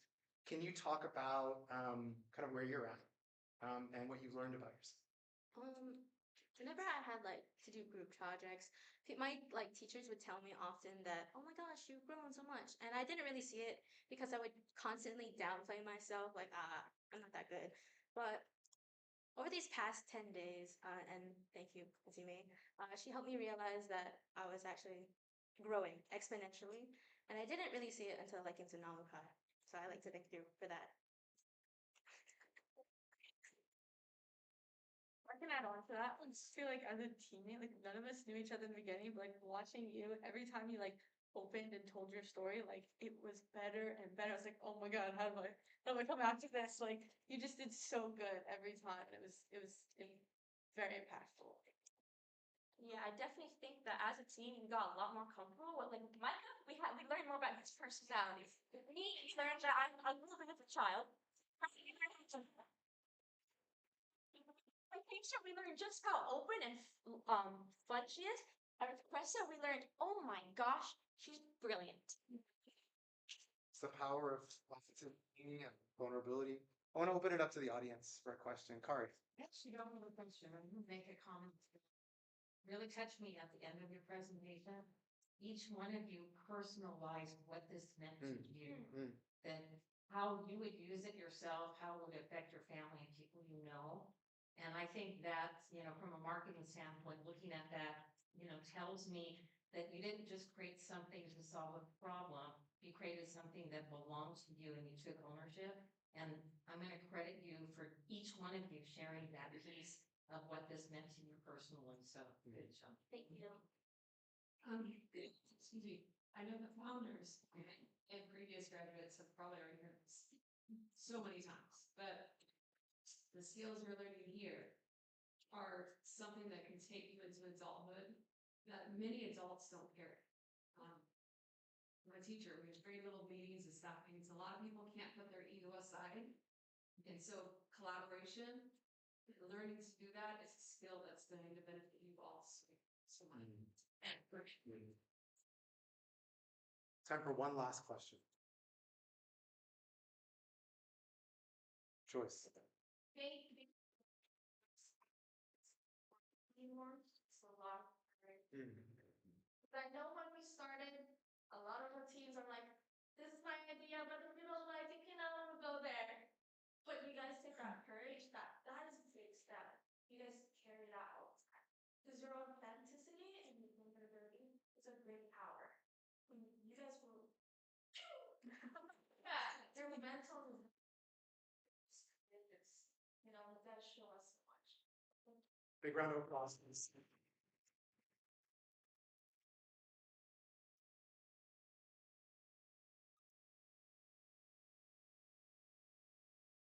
It's true. Got Thrive, I believe.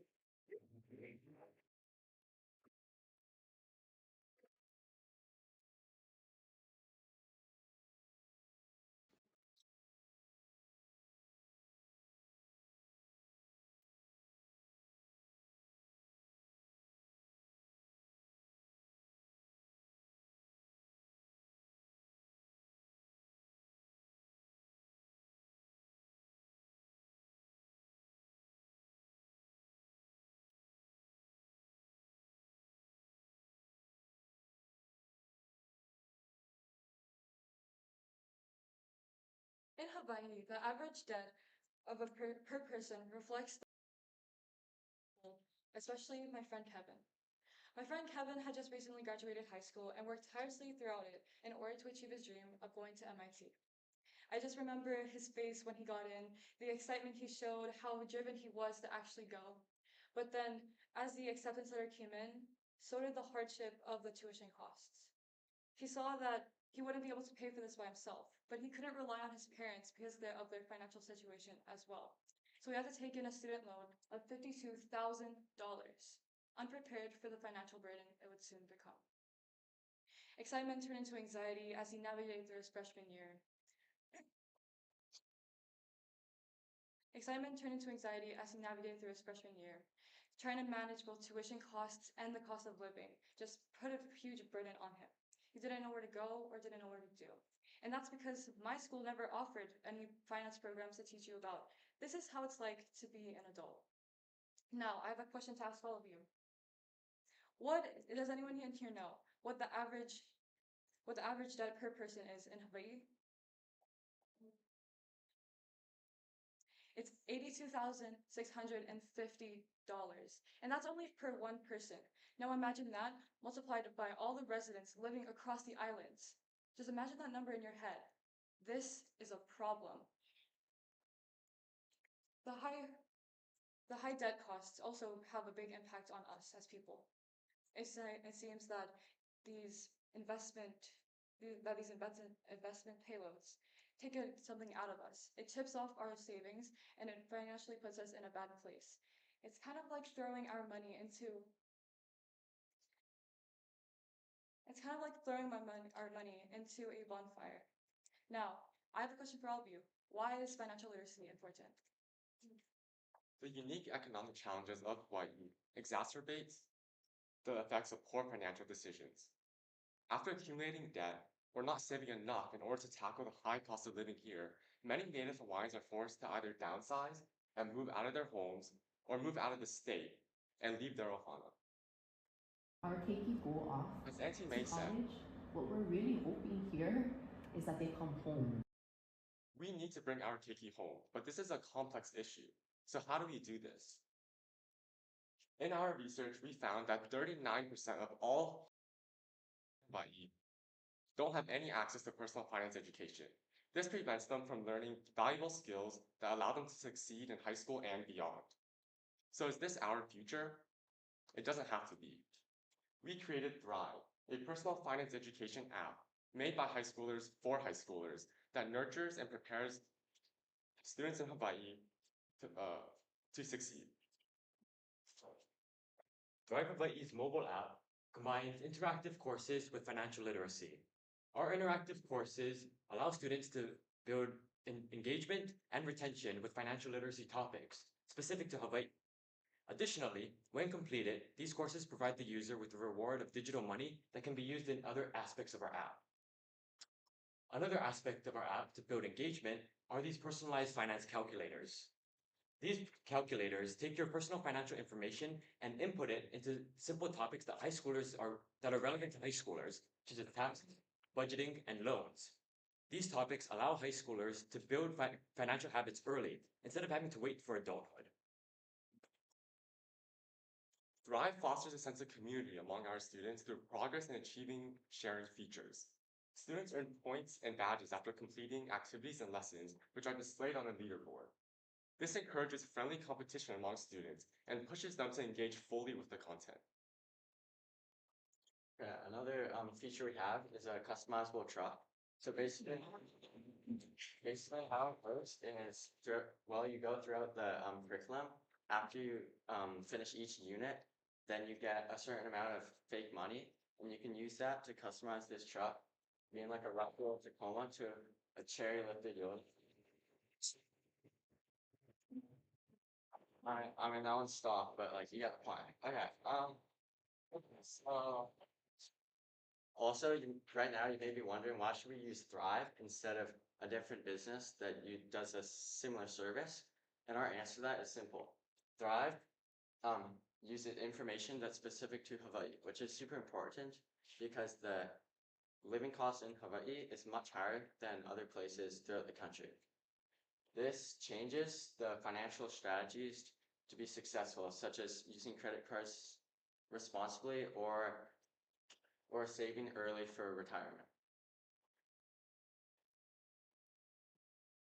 Okay, business model. So basically, our business model is a freemium experience, which means there'll be free courses for anyone on the app, along with a premium subscription that you can pay for that allows you to use the app without any advertisements, and it also includes a more upgraded version with more detailed curriculum. We will also include spots for banks and other companies to advertise on our app. You can see the little Nalukai startup ad on our app, and that will be another source of revenue. Now a little bit about our team. My name is Benjamin, and I have experience in developing curriculum for after-school financial literacy workshops. Hello, I'm Azalea Thorpe, and I have experience dealing with different designing apps. I'm Sage Ryden. I'm the marketing manager, and I have experience with social media platforms. And I'm Caleb Takiguchi, and as our lead programmer, I have experience from online Harvard courses about computer science. Our team is striving to become a leader of financial literacy learning here in Hawaii. We aim to provide youth with a pillar of quality financial education. In conclusion, we hope that you've been inspired to join us in helping us help our community build better financial habits so they can thrive in Hawaii. If you do so, please give us your thoughts. We would love to hear your opinions on our solution so we can improve it for everyone. Secondly, please spread the word. We would love for you to spread Thrive's message to all of your friends and family so they too can get the tools they need to succeed here. And finally, we would love for you to join our solution. Currently, we're looking for app developers and software engineers to help us build out our app to give the best user interface possible for our keiki. Help us help Hawaii thrive. And if you want to do that, ask yourself, are you ready to thrive? Thank you.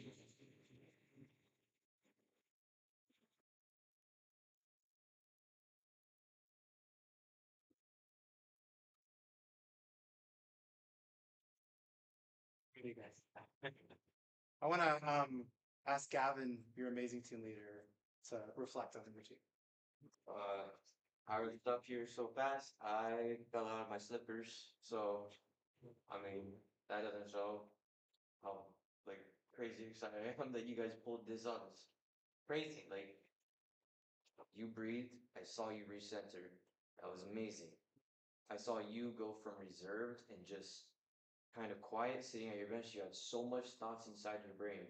You just got to put them on a computer, put them up on a screen. Now you blessed all these people. Caleb, you've been good at speaking. You refined your speaking. With like that ending, left everybody with something to think about. Sage, dude.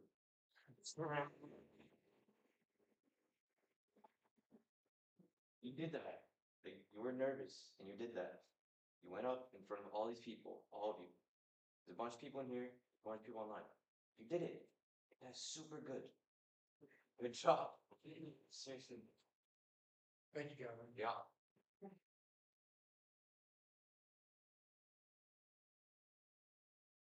Gavin really displayed how huge human connection is. I would say it's the most foundational skill we teach at NUC. The ability to connect with others, to be authentic. Can you talk about human connection from day one when we got you into those parachuters and human connections? So when we first got into our team, we didn't know each other at all. So this past week has just been really important for us to bond and connect with each other. And we went through a lot of frustrating times. We pivoted a lot, and we didn't figure out our solution until yesterday morning. So, but we realized during that time that we just have to trust each other, and we created a really strong connection through that frustration that we experienced. But that has allowed us to really come together as a team.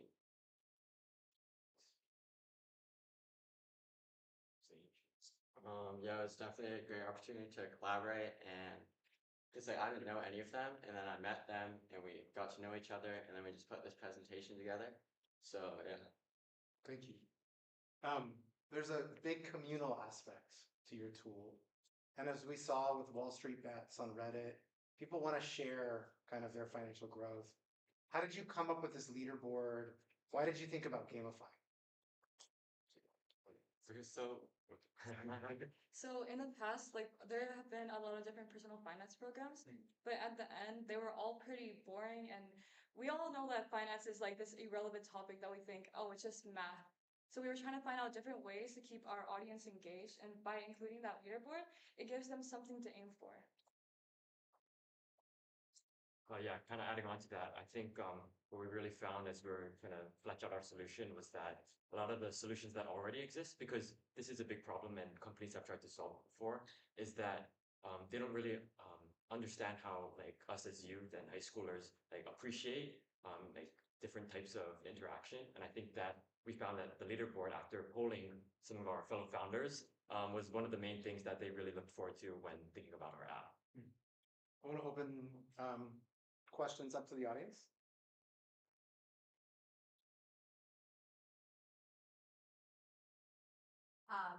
You got some good laughs when you had the element of creating your truck.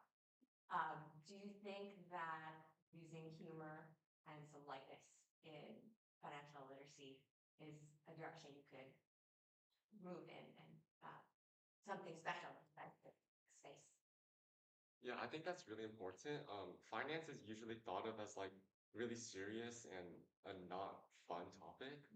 But that's an issue among youth because no one wants to just sit in a classroom and listen to a lecturer stand there and talk for hours. So having that like gamified aspect of our app, I think is really important for us to connect with our audience.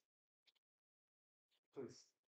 So, what you guys are talking about actually, I'm very interested in as a school counselor because we've been trying to come up with ideas of how to introduce financial literacy to students, but also feeling like really do they care? And so like hearing you guys say that you care is, I think, significant for me.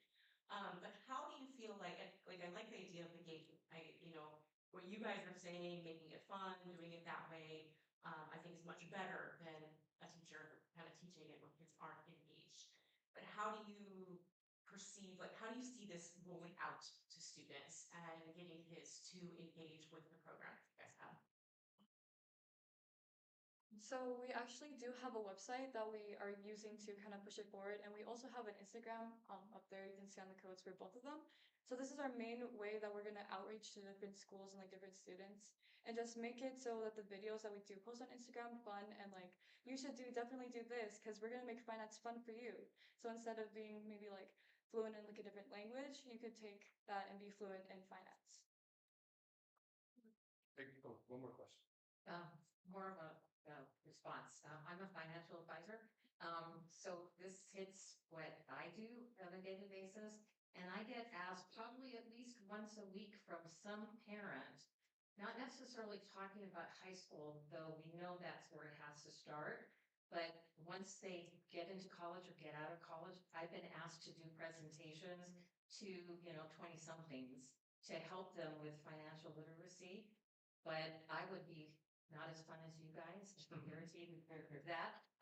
So this is just really exciting because I love the aspect that it's coming from you, not from an older person talking. And hopefully you will get some insight from people actually in the industry or who know this for a living to help you build those aspects in there. But what I really like too is the fact, it's kind of like Duolingo in the language, where you get little rewards and stars, and it kind of enhances the fact that I think students will want to do stuff to win those awards and be top of the leaderboard. And it's kind of like a competition and a growth and education thing at the same time. So putting those two together, I think was a brilliant idea. Big round of applause for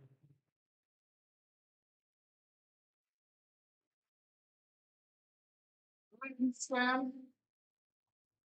Come on in.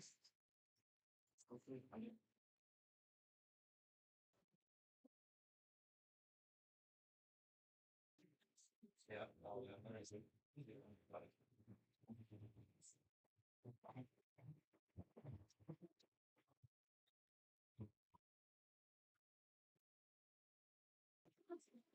You do the same thing here. They all. Yeah. The share, right? Yeah.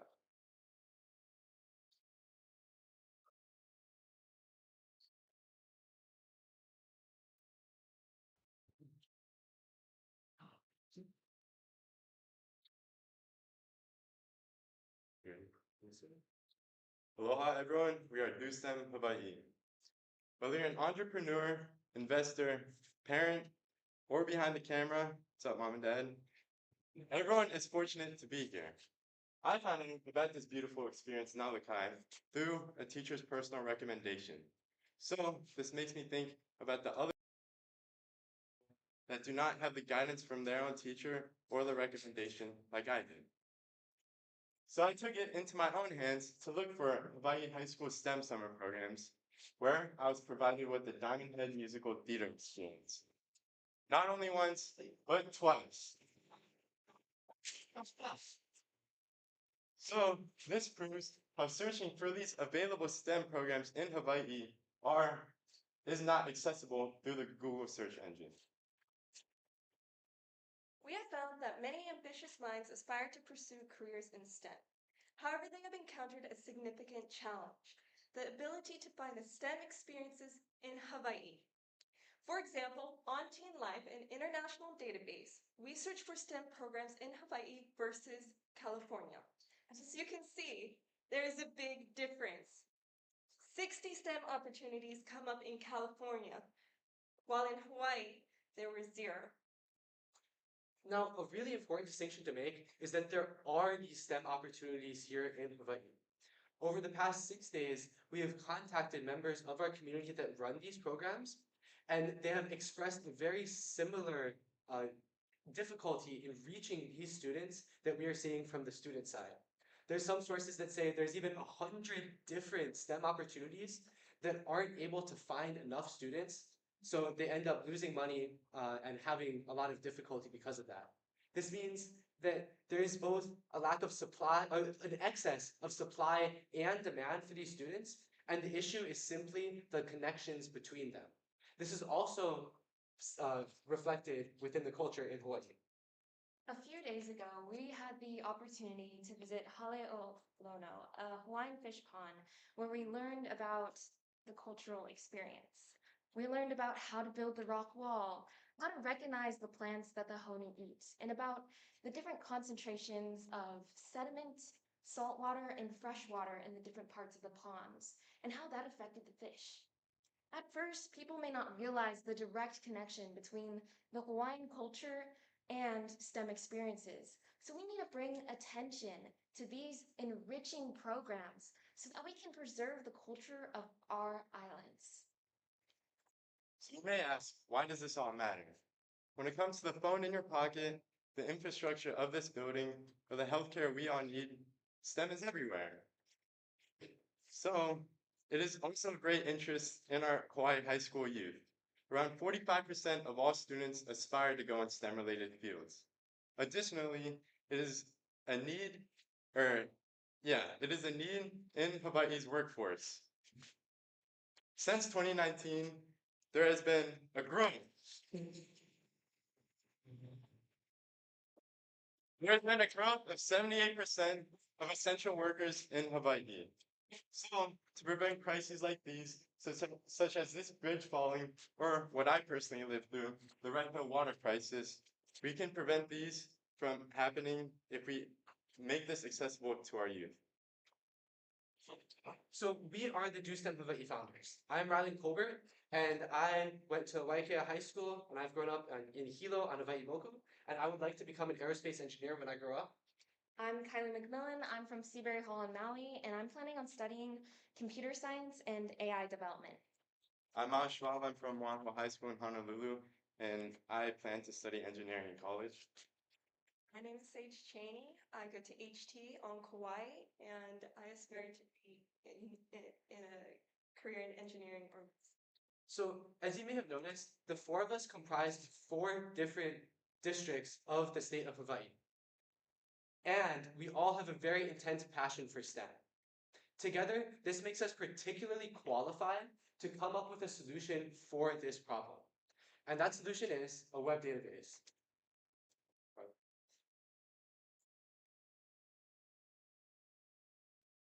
Sorry. So that solution is a web database. For the students, this database provides us a very comprehensive list of all of the opportunities provided to them by all of these organizations. It gives them a brief description of these opportunities, and there's also a Learn More button which takes the students directly to the organization's websites with all of the general and sign-up information. For an organization to add a program to our database, they can click on Add a Program, where they can fill out this really quick form, and it will be sent to our team, and we will be able to post it onto our database for us to use. Now, this is just the first generation of this website, and in future generations, pulling it up, we will be having filter functionality as well as search functionality for students to look through a large variety of opportunities, and it'll also give these programs a lot better of more students that would like to be a part of their organization, more passionate students. Yes, and it is important to highlight that our mission is to connect Hawaii high school students with STEM organizations to empower them with knowledge and opportunities. That is completely free to all Hawaii high school students, educators, and organizations. This is because we value making education accessible to everyone. And we want students to have the tools that they need to succeed. And this is also why we require our organizations that sign up to update their uploaded opportunities every year so that we can keep the data fresh. And we're providing value to them because we are connecting them with a diverse, large pool of students so that they can find the applicants that they want and need. So you may be asking, how are we going to get these students onto our database? So over the past 5 days, we have already contacted members of 6 different schools who are willing to help us pilot our program. These schools will promote our database within their campus, and some of them have even agreed to put our database onto their school's websites. This ends up comprising over 5,000 students that would be accessing our website daily, our website, if this would work. Yes, we will promote the internships, scholarships, and programs of the organizations that have signed up through our database, providing the much needed exposure to the available opportunities in Hawaii. This is an example post promoting a tutoring nonprofit called Heal the World. The second image is a recent image of the 605 accounts reached in just 3 days. In addition to our free promotions, we are also adding a advertising service for a fee. This is very valuable because many local businesses lack outbound marketing, staff, resources, and time. We will be employing students to help us create advertising content so that we can give them marketing experiences and the organizations more exposure. We are also seeking grants from these organizations to help cover costs such as web developers for building our database. On this chart, we are comparing other educational databases to Do STEM Hawaii. Teen Light, an international organization, Hands on Maui, a local organization, and FastWeb, a scholarship-only database. While Do STEM is the only organization in Hawaii that is STEM focused, personalized, is free and accessible, and includes internships, programs, and scholarships. Our mission is to expand educational database to all Hawaii high school students to enrich the education system within the islands. So students, we encourage each and every one of you to embrace the power of signing up so you can enhance your knowledge through STEM opportunities. Organizations, our database will promote your opportunities, bringing the students' applications you need. So please follow us at our Instagram at DoSTEM Hawaii and sign up for our database. Thank you.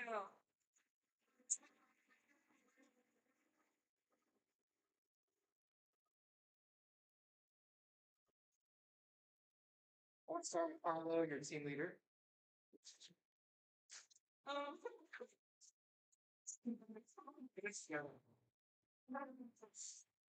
Might see me like giggling up there while they were talking. I'm so unprofessional of me, but I just kept thinking of like all the time, but you guys had so much fun practicing this. And when you guys first started off together, I looked at the list of names. I was like, yeah, this is gonna be a fun group. Like, this will be cool. But I never imagined the way you guys would have grown together and become such a strong team. We lifted each other up. You guys truly wouldn't be able to have this thing happen with any other team. You guys really lifted each other up in such unique ways, and I'm really proud of all of you. You're all so smart and most importantly kind people, and it has been an honor getting to spend the last 10 days with you guys.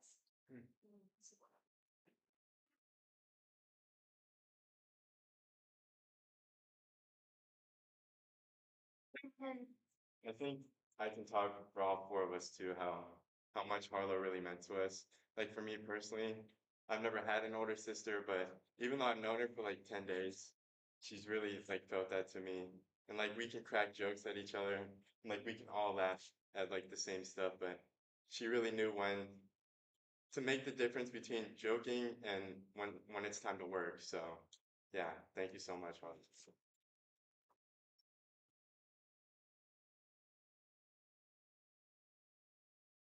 There's this really unhealthy stereotype. Part of that stereotype is true. Entrepreneurship is all about hustle. It's miserable. It's full of grit. You're not sleeping. You're drinking too much coffee. You're not taking care of yourself. Your group, I think, exemplified what Mesa Molly and Austin Stewart talk about, which is the joy, the excitement, and the learning of entrepreneurship. Can you talk a little bit about that? Yeah, I definitely feel like our group embodied that feel good productivity. I never felt like this. There were times that we were stressed, but I remember somebody would just crack a joke and then we'd all start laughing. And just knowing that we had each other to rely on and seeing everybody shine with their different passion and getting so excited. Like we were doing when we did extra work, it didn't feel like extra work. Like we made this extra phone call. We had just gone out of the pool and then we were sitting on the chairs and it started raining and we were talking to this like organizer of the Climb High. And I just remember seeing everybody light up, and after the call, just the excitement of, wow, we did that. People care about our issue. It's a real problem, and the students need us, and what we're doing is it's going to make a difference. I think it's just that passion that we shared with each other helped us move forward. Also, I don't know if I should mention this, but one of the first calls we made, when we were interviewing different companies, we called this lady a founder of a business, but she didn't pick up, and she had a British voicemail. So we all started laughing, and then the beep went off. So like we didn't know what to really do, and we were trying to leave a message if we can talk to her, but I don't know. I feel like that moment when we all started laughing and it was hard for us to pull it together. That's like when I really felt like we were a solid team and like we had really good and we had energy together. Yeah, This poor woman had a voice. Oh,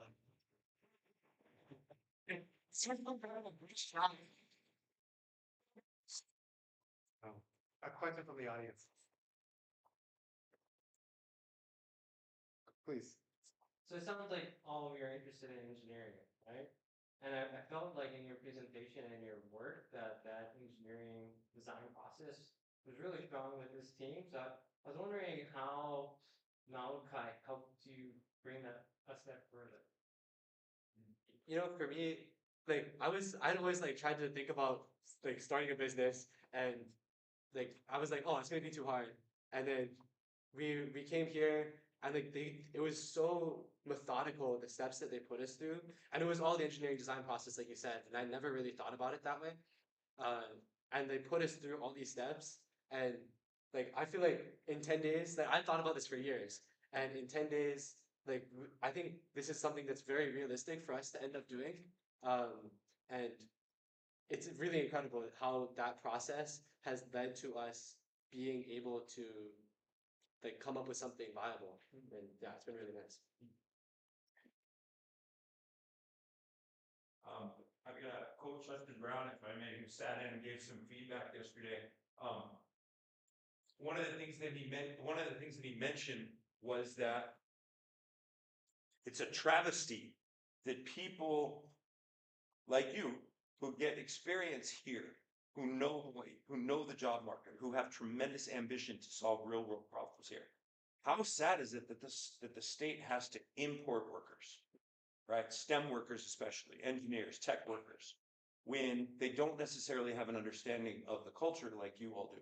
So I love that your ambition was directed towards making it easier for people here to both gain experience that will polish their resumes up, but more importantly, perhaps expose them to fields that they didn't even know existed that might launch a career. And so one of Nalukai's aims is to create enough of a community where people can envision moving back here after college, or maybe never even leaving here. It's so sad that so many don't really have an image of returning here because it's so expensive. And so I love that you're taking your ambition and making it easier for more people to do this. My question, you referenced already in your moment when you realized you were a team and you left the voicemail. But I have overheard another call that you made. I think it was the first one that you made, where you interviewed somebody and tried to validate, is this a real problem and where does it exist? And I'm hoping that you could tell us a little bit about what you learned from the uncomfortable experience of having to cold call somebody to learn more about either your problem or your solution. Oh, okay. Well, I think at least I think for all of us, it was kind of jarring to just randomly call a person out of the blue. But I think all of us together really worked as a team, and we were able to pull through and kind of, at times, except for that one call, keep a cool head. That experience, I think, kind of just helped us bond, and also, I know that's not really the question, but it's an addition to it. I guess.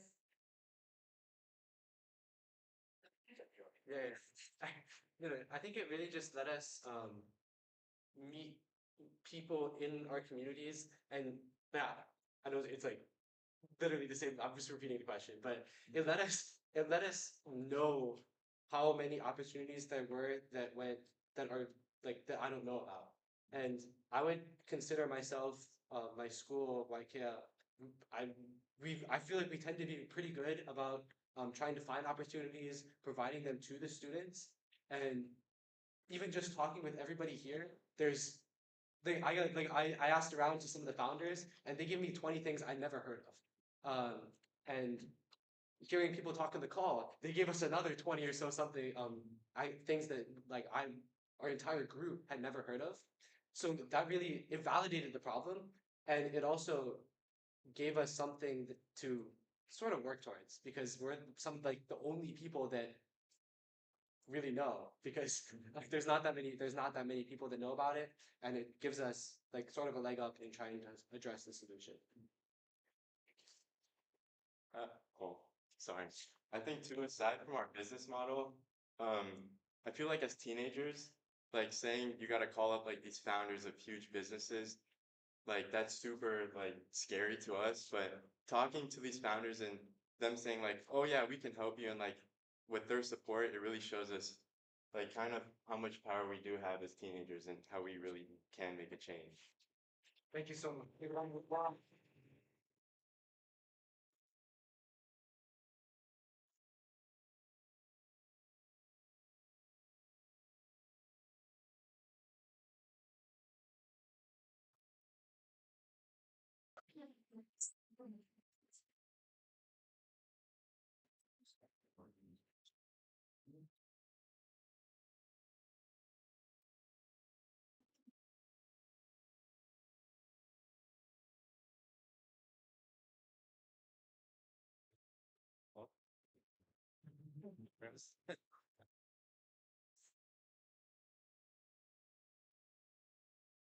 Hawaii is dealing with so many economic issues. We are currently considered the most expensive state with 82% higher cost of living than the national average. And as a direct result, we Hawaiians living outside our own state, outside of our aina because of this. And on top of that, 3 out of 10 in the homeless population identify as Native Hawaiian. We have failed as a society, and we have failed to protect and serve the people that make Hawaii Hawaii. But most importantly, Hawaii has the highest housing costs in the entire country. And you pair that up with the high cost of living, and you get destruction, hell, or certainly not paradise. This word that is just constantly thrown out to describe Hawaii's beauty, Hawaii's amazing culture. But I can assure you that no native Hawaiian would use this word to describe Hawaii.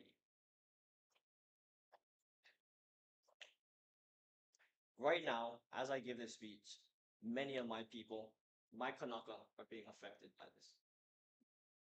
As of right now, there are over 28,000 Hawaiian families on the Department of Hawaiian Homeland's waitlist. It is estimated that it'll take 110 years for these families to all be served. Both my tutu and his mom were both on this waitlist in hopes of gaining support, and both died trying. This is a huge issue for us and is leading to the root of our problem, which is Native Hawaiian families struggling to pay rent and therefore being kicked out. This is a devastation because when they leave, they not only take with them their community, but their culture, their language, and their stories. Here at Haleʻokua, we are a community-based organization specifically aimed to target low-income Native Hawaiian families. This is a rent-based organization built on subsidization. So for example, if we have a single mother that can only afford $1,500 a month on rent, but rent is $2,000, we at Haleʻokua will help pay that differentiated cost of $500 for that family. Now, as I mentioned earlier, this is a community-based organization, so we will hold events, festivals, and even gatherings where people can come out and share about themselves, share about their culture. You can see hula, chanting, or just singing. But our ultimate goal at Haleʻokua is to make sure that our community is heard and to make sure that they understand that they have a right to live here and nobody should be making that decision for them.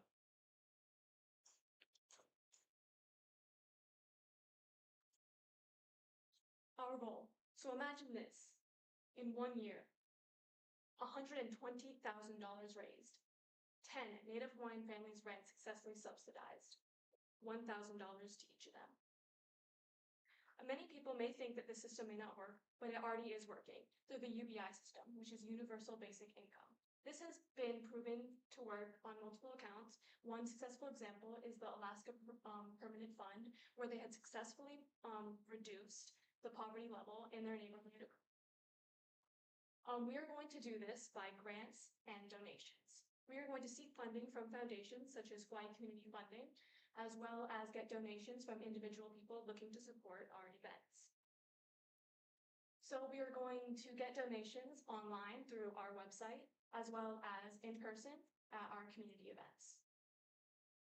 So we're going to host events, workshops, and fundraisers to bring together the Hawaiian community and generate additional revenue.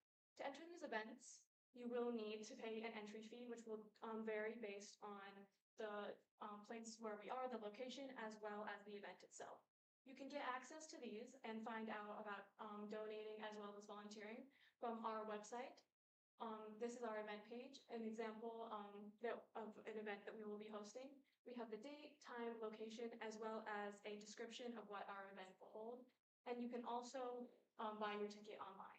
We at Haleʻokua realize that this is not a permanent solution, but it's one that can happen now. It's one that the Native Hawaiians need because they don't have 5 years, 10 years. They are leaving now, and we need to solve that. Through the website, people will understand that all of our proceeds are going directly to these Native Hawaiians. And with that money, as well as donations from all these grants and other organizations, it's going to go directly to these Native Hawaiians. And as Rose said, this is an immediate solution, not one that we can wait for. We do understand that there are already organizations out there helping to tackle this issue, and we don't want to discredit the work that they've done, but we want to come at it from a different perspective.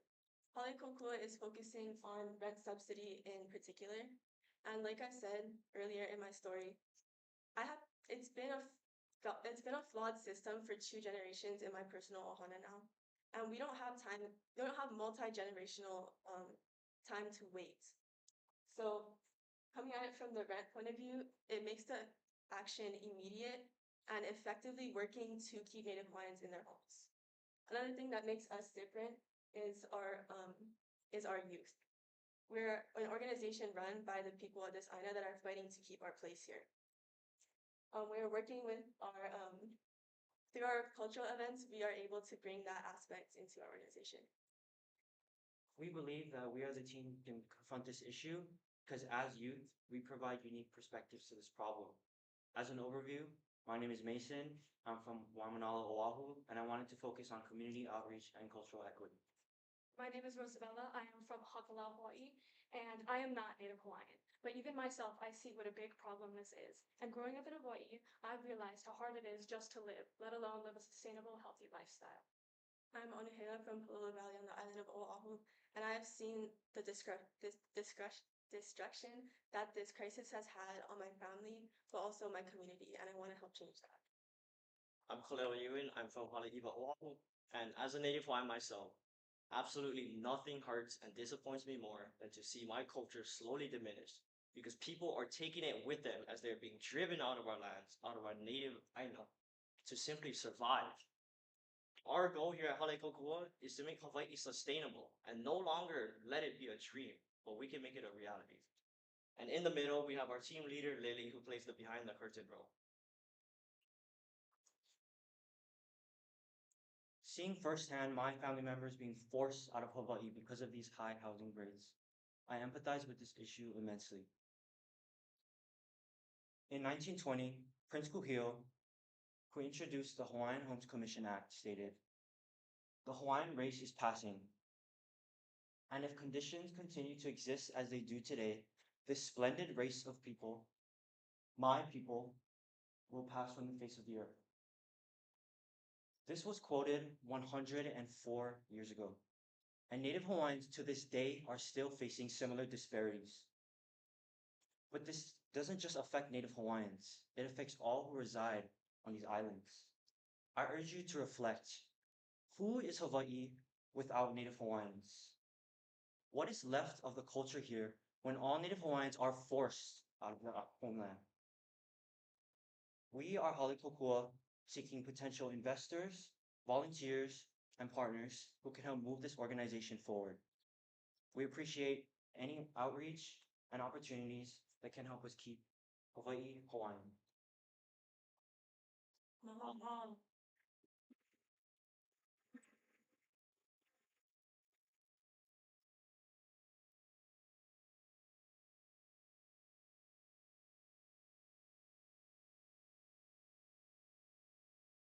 Everyone, can we take a deep breath in? We let that out. I'm so proud of you. Sorry, oh my god. This is like a topic that we've all talked about like so much during this camp. Like, I think probably we've all cried about this. Like, we all struggle with it so much. And even me, like, I cried about it, I cried about it. You all have been so patient with this. In the beginning, I was like, oh my god, they're kind of quiet. But it wasn't because you were holding back, it's because you took so much time to be patient and really think about this massive, intimidating problem that I think we all just were like, well, I guess this is the way it is. But I admire all of your growth so much. And even standing here being so proud, like your voice is so strong and powerful, and using all of your stories to make us feel connected and give us hope that like change can happen and that the dream of us all being able to live in our native land is not something unreasonable. So thanks for making me part of your team.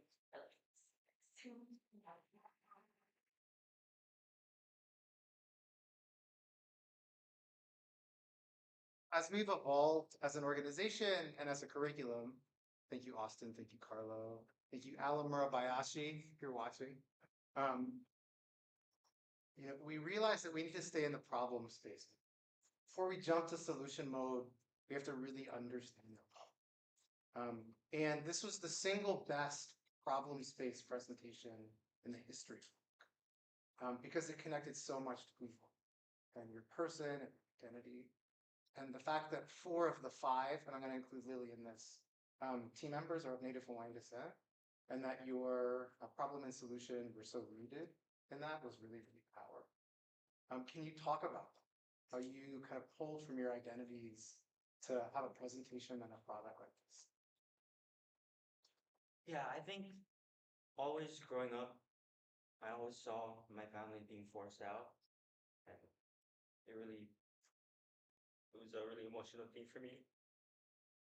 Sorry. It really hits hard, this topic. Oh, sorry, it's just a lot. Anyone else? I think that, you know, growing up, I mean, I talked about my tutu, but he really emphasized to me the importance of culture and what that brings to a person's identity and how that not only roots them to a place, but roots them to who they are as a person. And I think that throughout my life, I've been like discovering like that identity and how culture plays into that. And I've discovered that it's very much tied together. And so when I see things like this happening, not only in my personal life, but also in my community, it just, it makes me heartbroken because I just want to be able to be someone that can try and fix that. I want to put it up to questions. I don't really have a question, but technology, which guys are really, I feel this message is super powerful, and I relate to those. I'm not native Hawaiian, but this presentation, it makes me feel like I'm learning about the issue for the first time. Every single time I hear you guys do it, and it's truly impactful. I was tearing up a little before, but I think that this is your presentation skills are very impactful, very powerful, and it's one of many others. Part of Nalukai is the ability to have agency and believe that you can change the status quo. So at what point in time did you start to believe that you could change the status quo?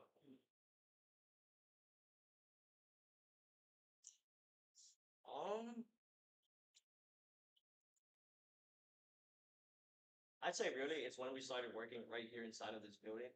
And not only did we get to work with our group, but I got to see what everyone else was doing as well. And I realized that like as long as you really work hard for something, you can do whatever you want.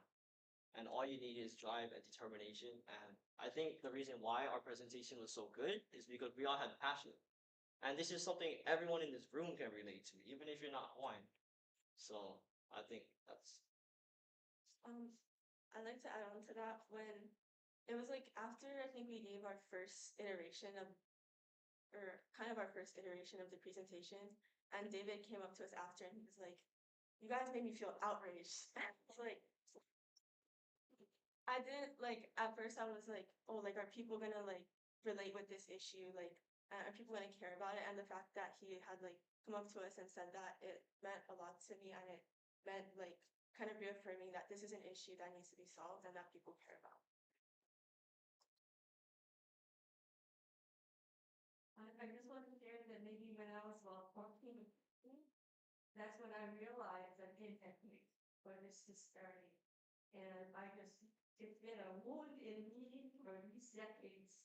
And I'm so thankful that you bring this voice forward, you know, and because for many, like me, I'm not Hawaiian, I didn't know how to change things, but it has to change. I can't explain the ineptness of government, or I can't explain, but it's to me, this is where I live, this is what I heard. And I'm so glad you voiced it. Thanks.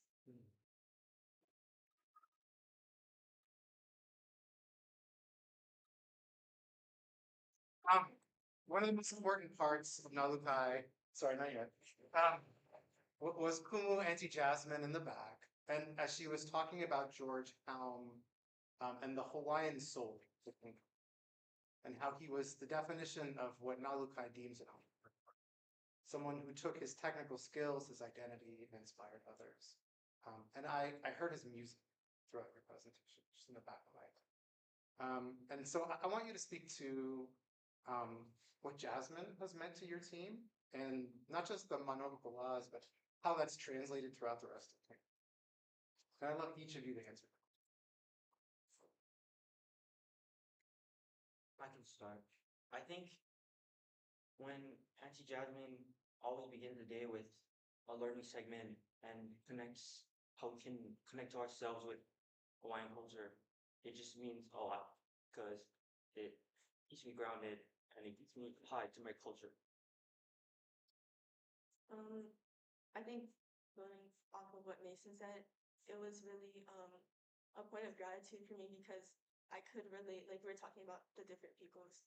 And I think that throughout this process, it's been like checking in with that and checking in with like our ancestral component and then how that's affecting our present and then how that informs how our kids are going to be living in this world. And so I just want to thank you for being able to share that. Like I said before, I am not native Hawaiian at all, but I have grown up here, and I realized it was a problem, but I didn't realize how big it was till I seen how much suffering these people have had, these people that I've gotten so close to. And Auntie Jasmine, she's been like, I think I would use the word inspiration. She's inspired me to want to stand up to help people that are like this because they're so amazing, and they're so amazing to me, and I can't vote. I just say that like Auntie Jasmine reminds me a lot of the reason why I first started to have this passion to help others and have such a drive to always want to do more. And especially when I want to go to school on the mainland, I feel like I think it's really important to stay connected to my culture, but as well as like bring back my knowledge back to my culture and like help improve my community as well. David, can you give us a final comment for this group? I would try it.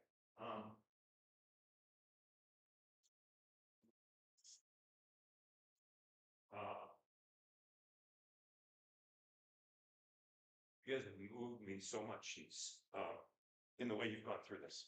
So thank you.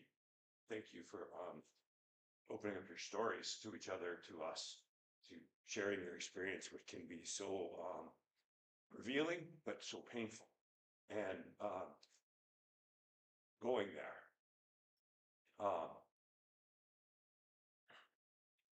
Allows us maybe each to have a little bit of hope in something that feels really hopeless right now. And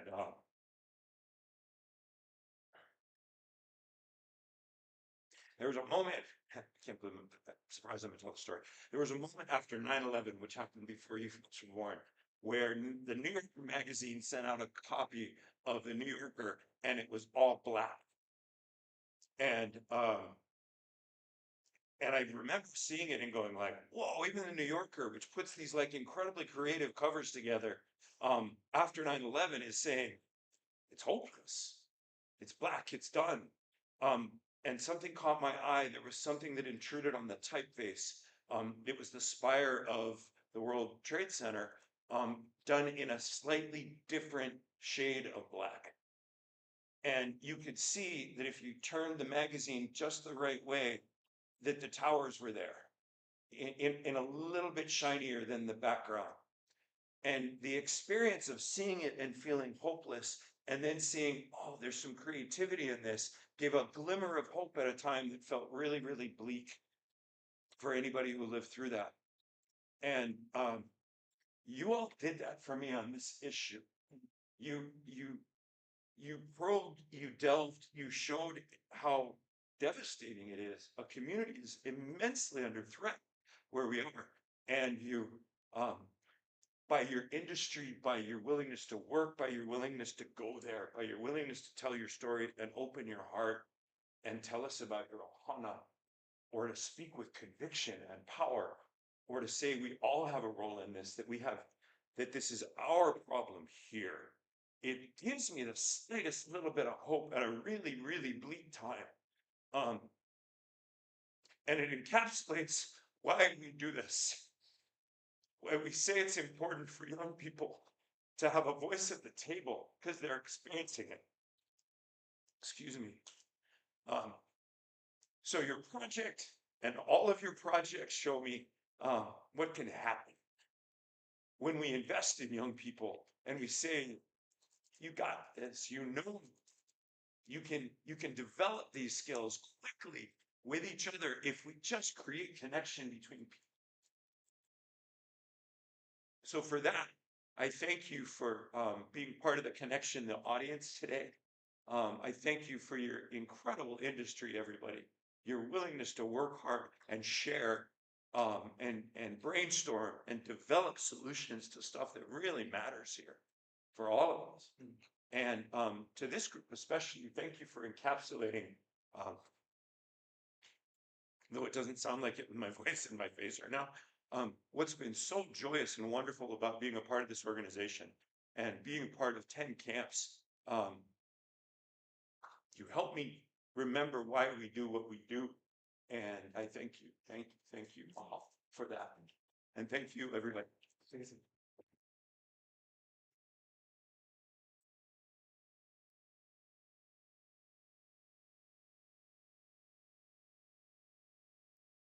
We've gotten to do this for 10 years. It's been powerful to learn. We want to do it for 10 more and 20 more and 30 more and 40 more. I urge you to help us, to connect us. You can go on our donate page, whether it's $50, $500, 5,000. Thank you, Micah. $500,000. Thank you so much.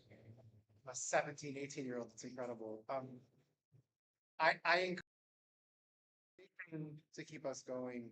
I'd like to close out with our wonderful executive director, Austin Stewart.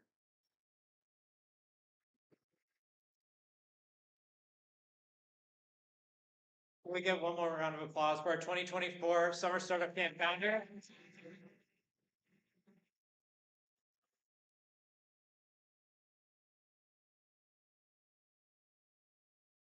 I thank all of you for coming and being a part of this journey with them. It means a lot to us.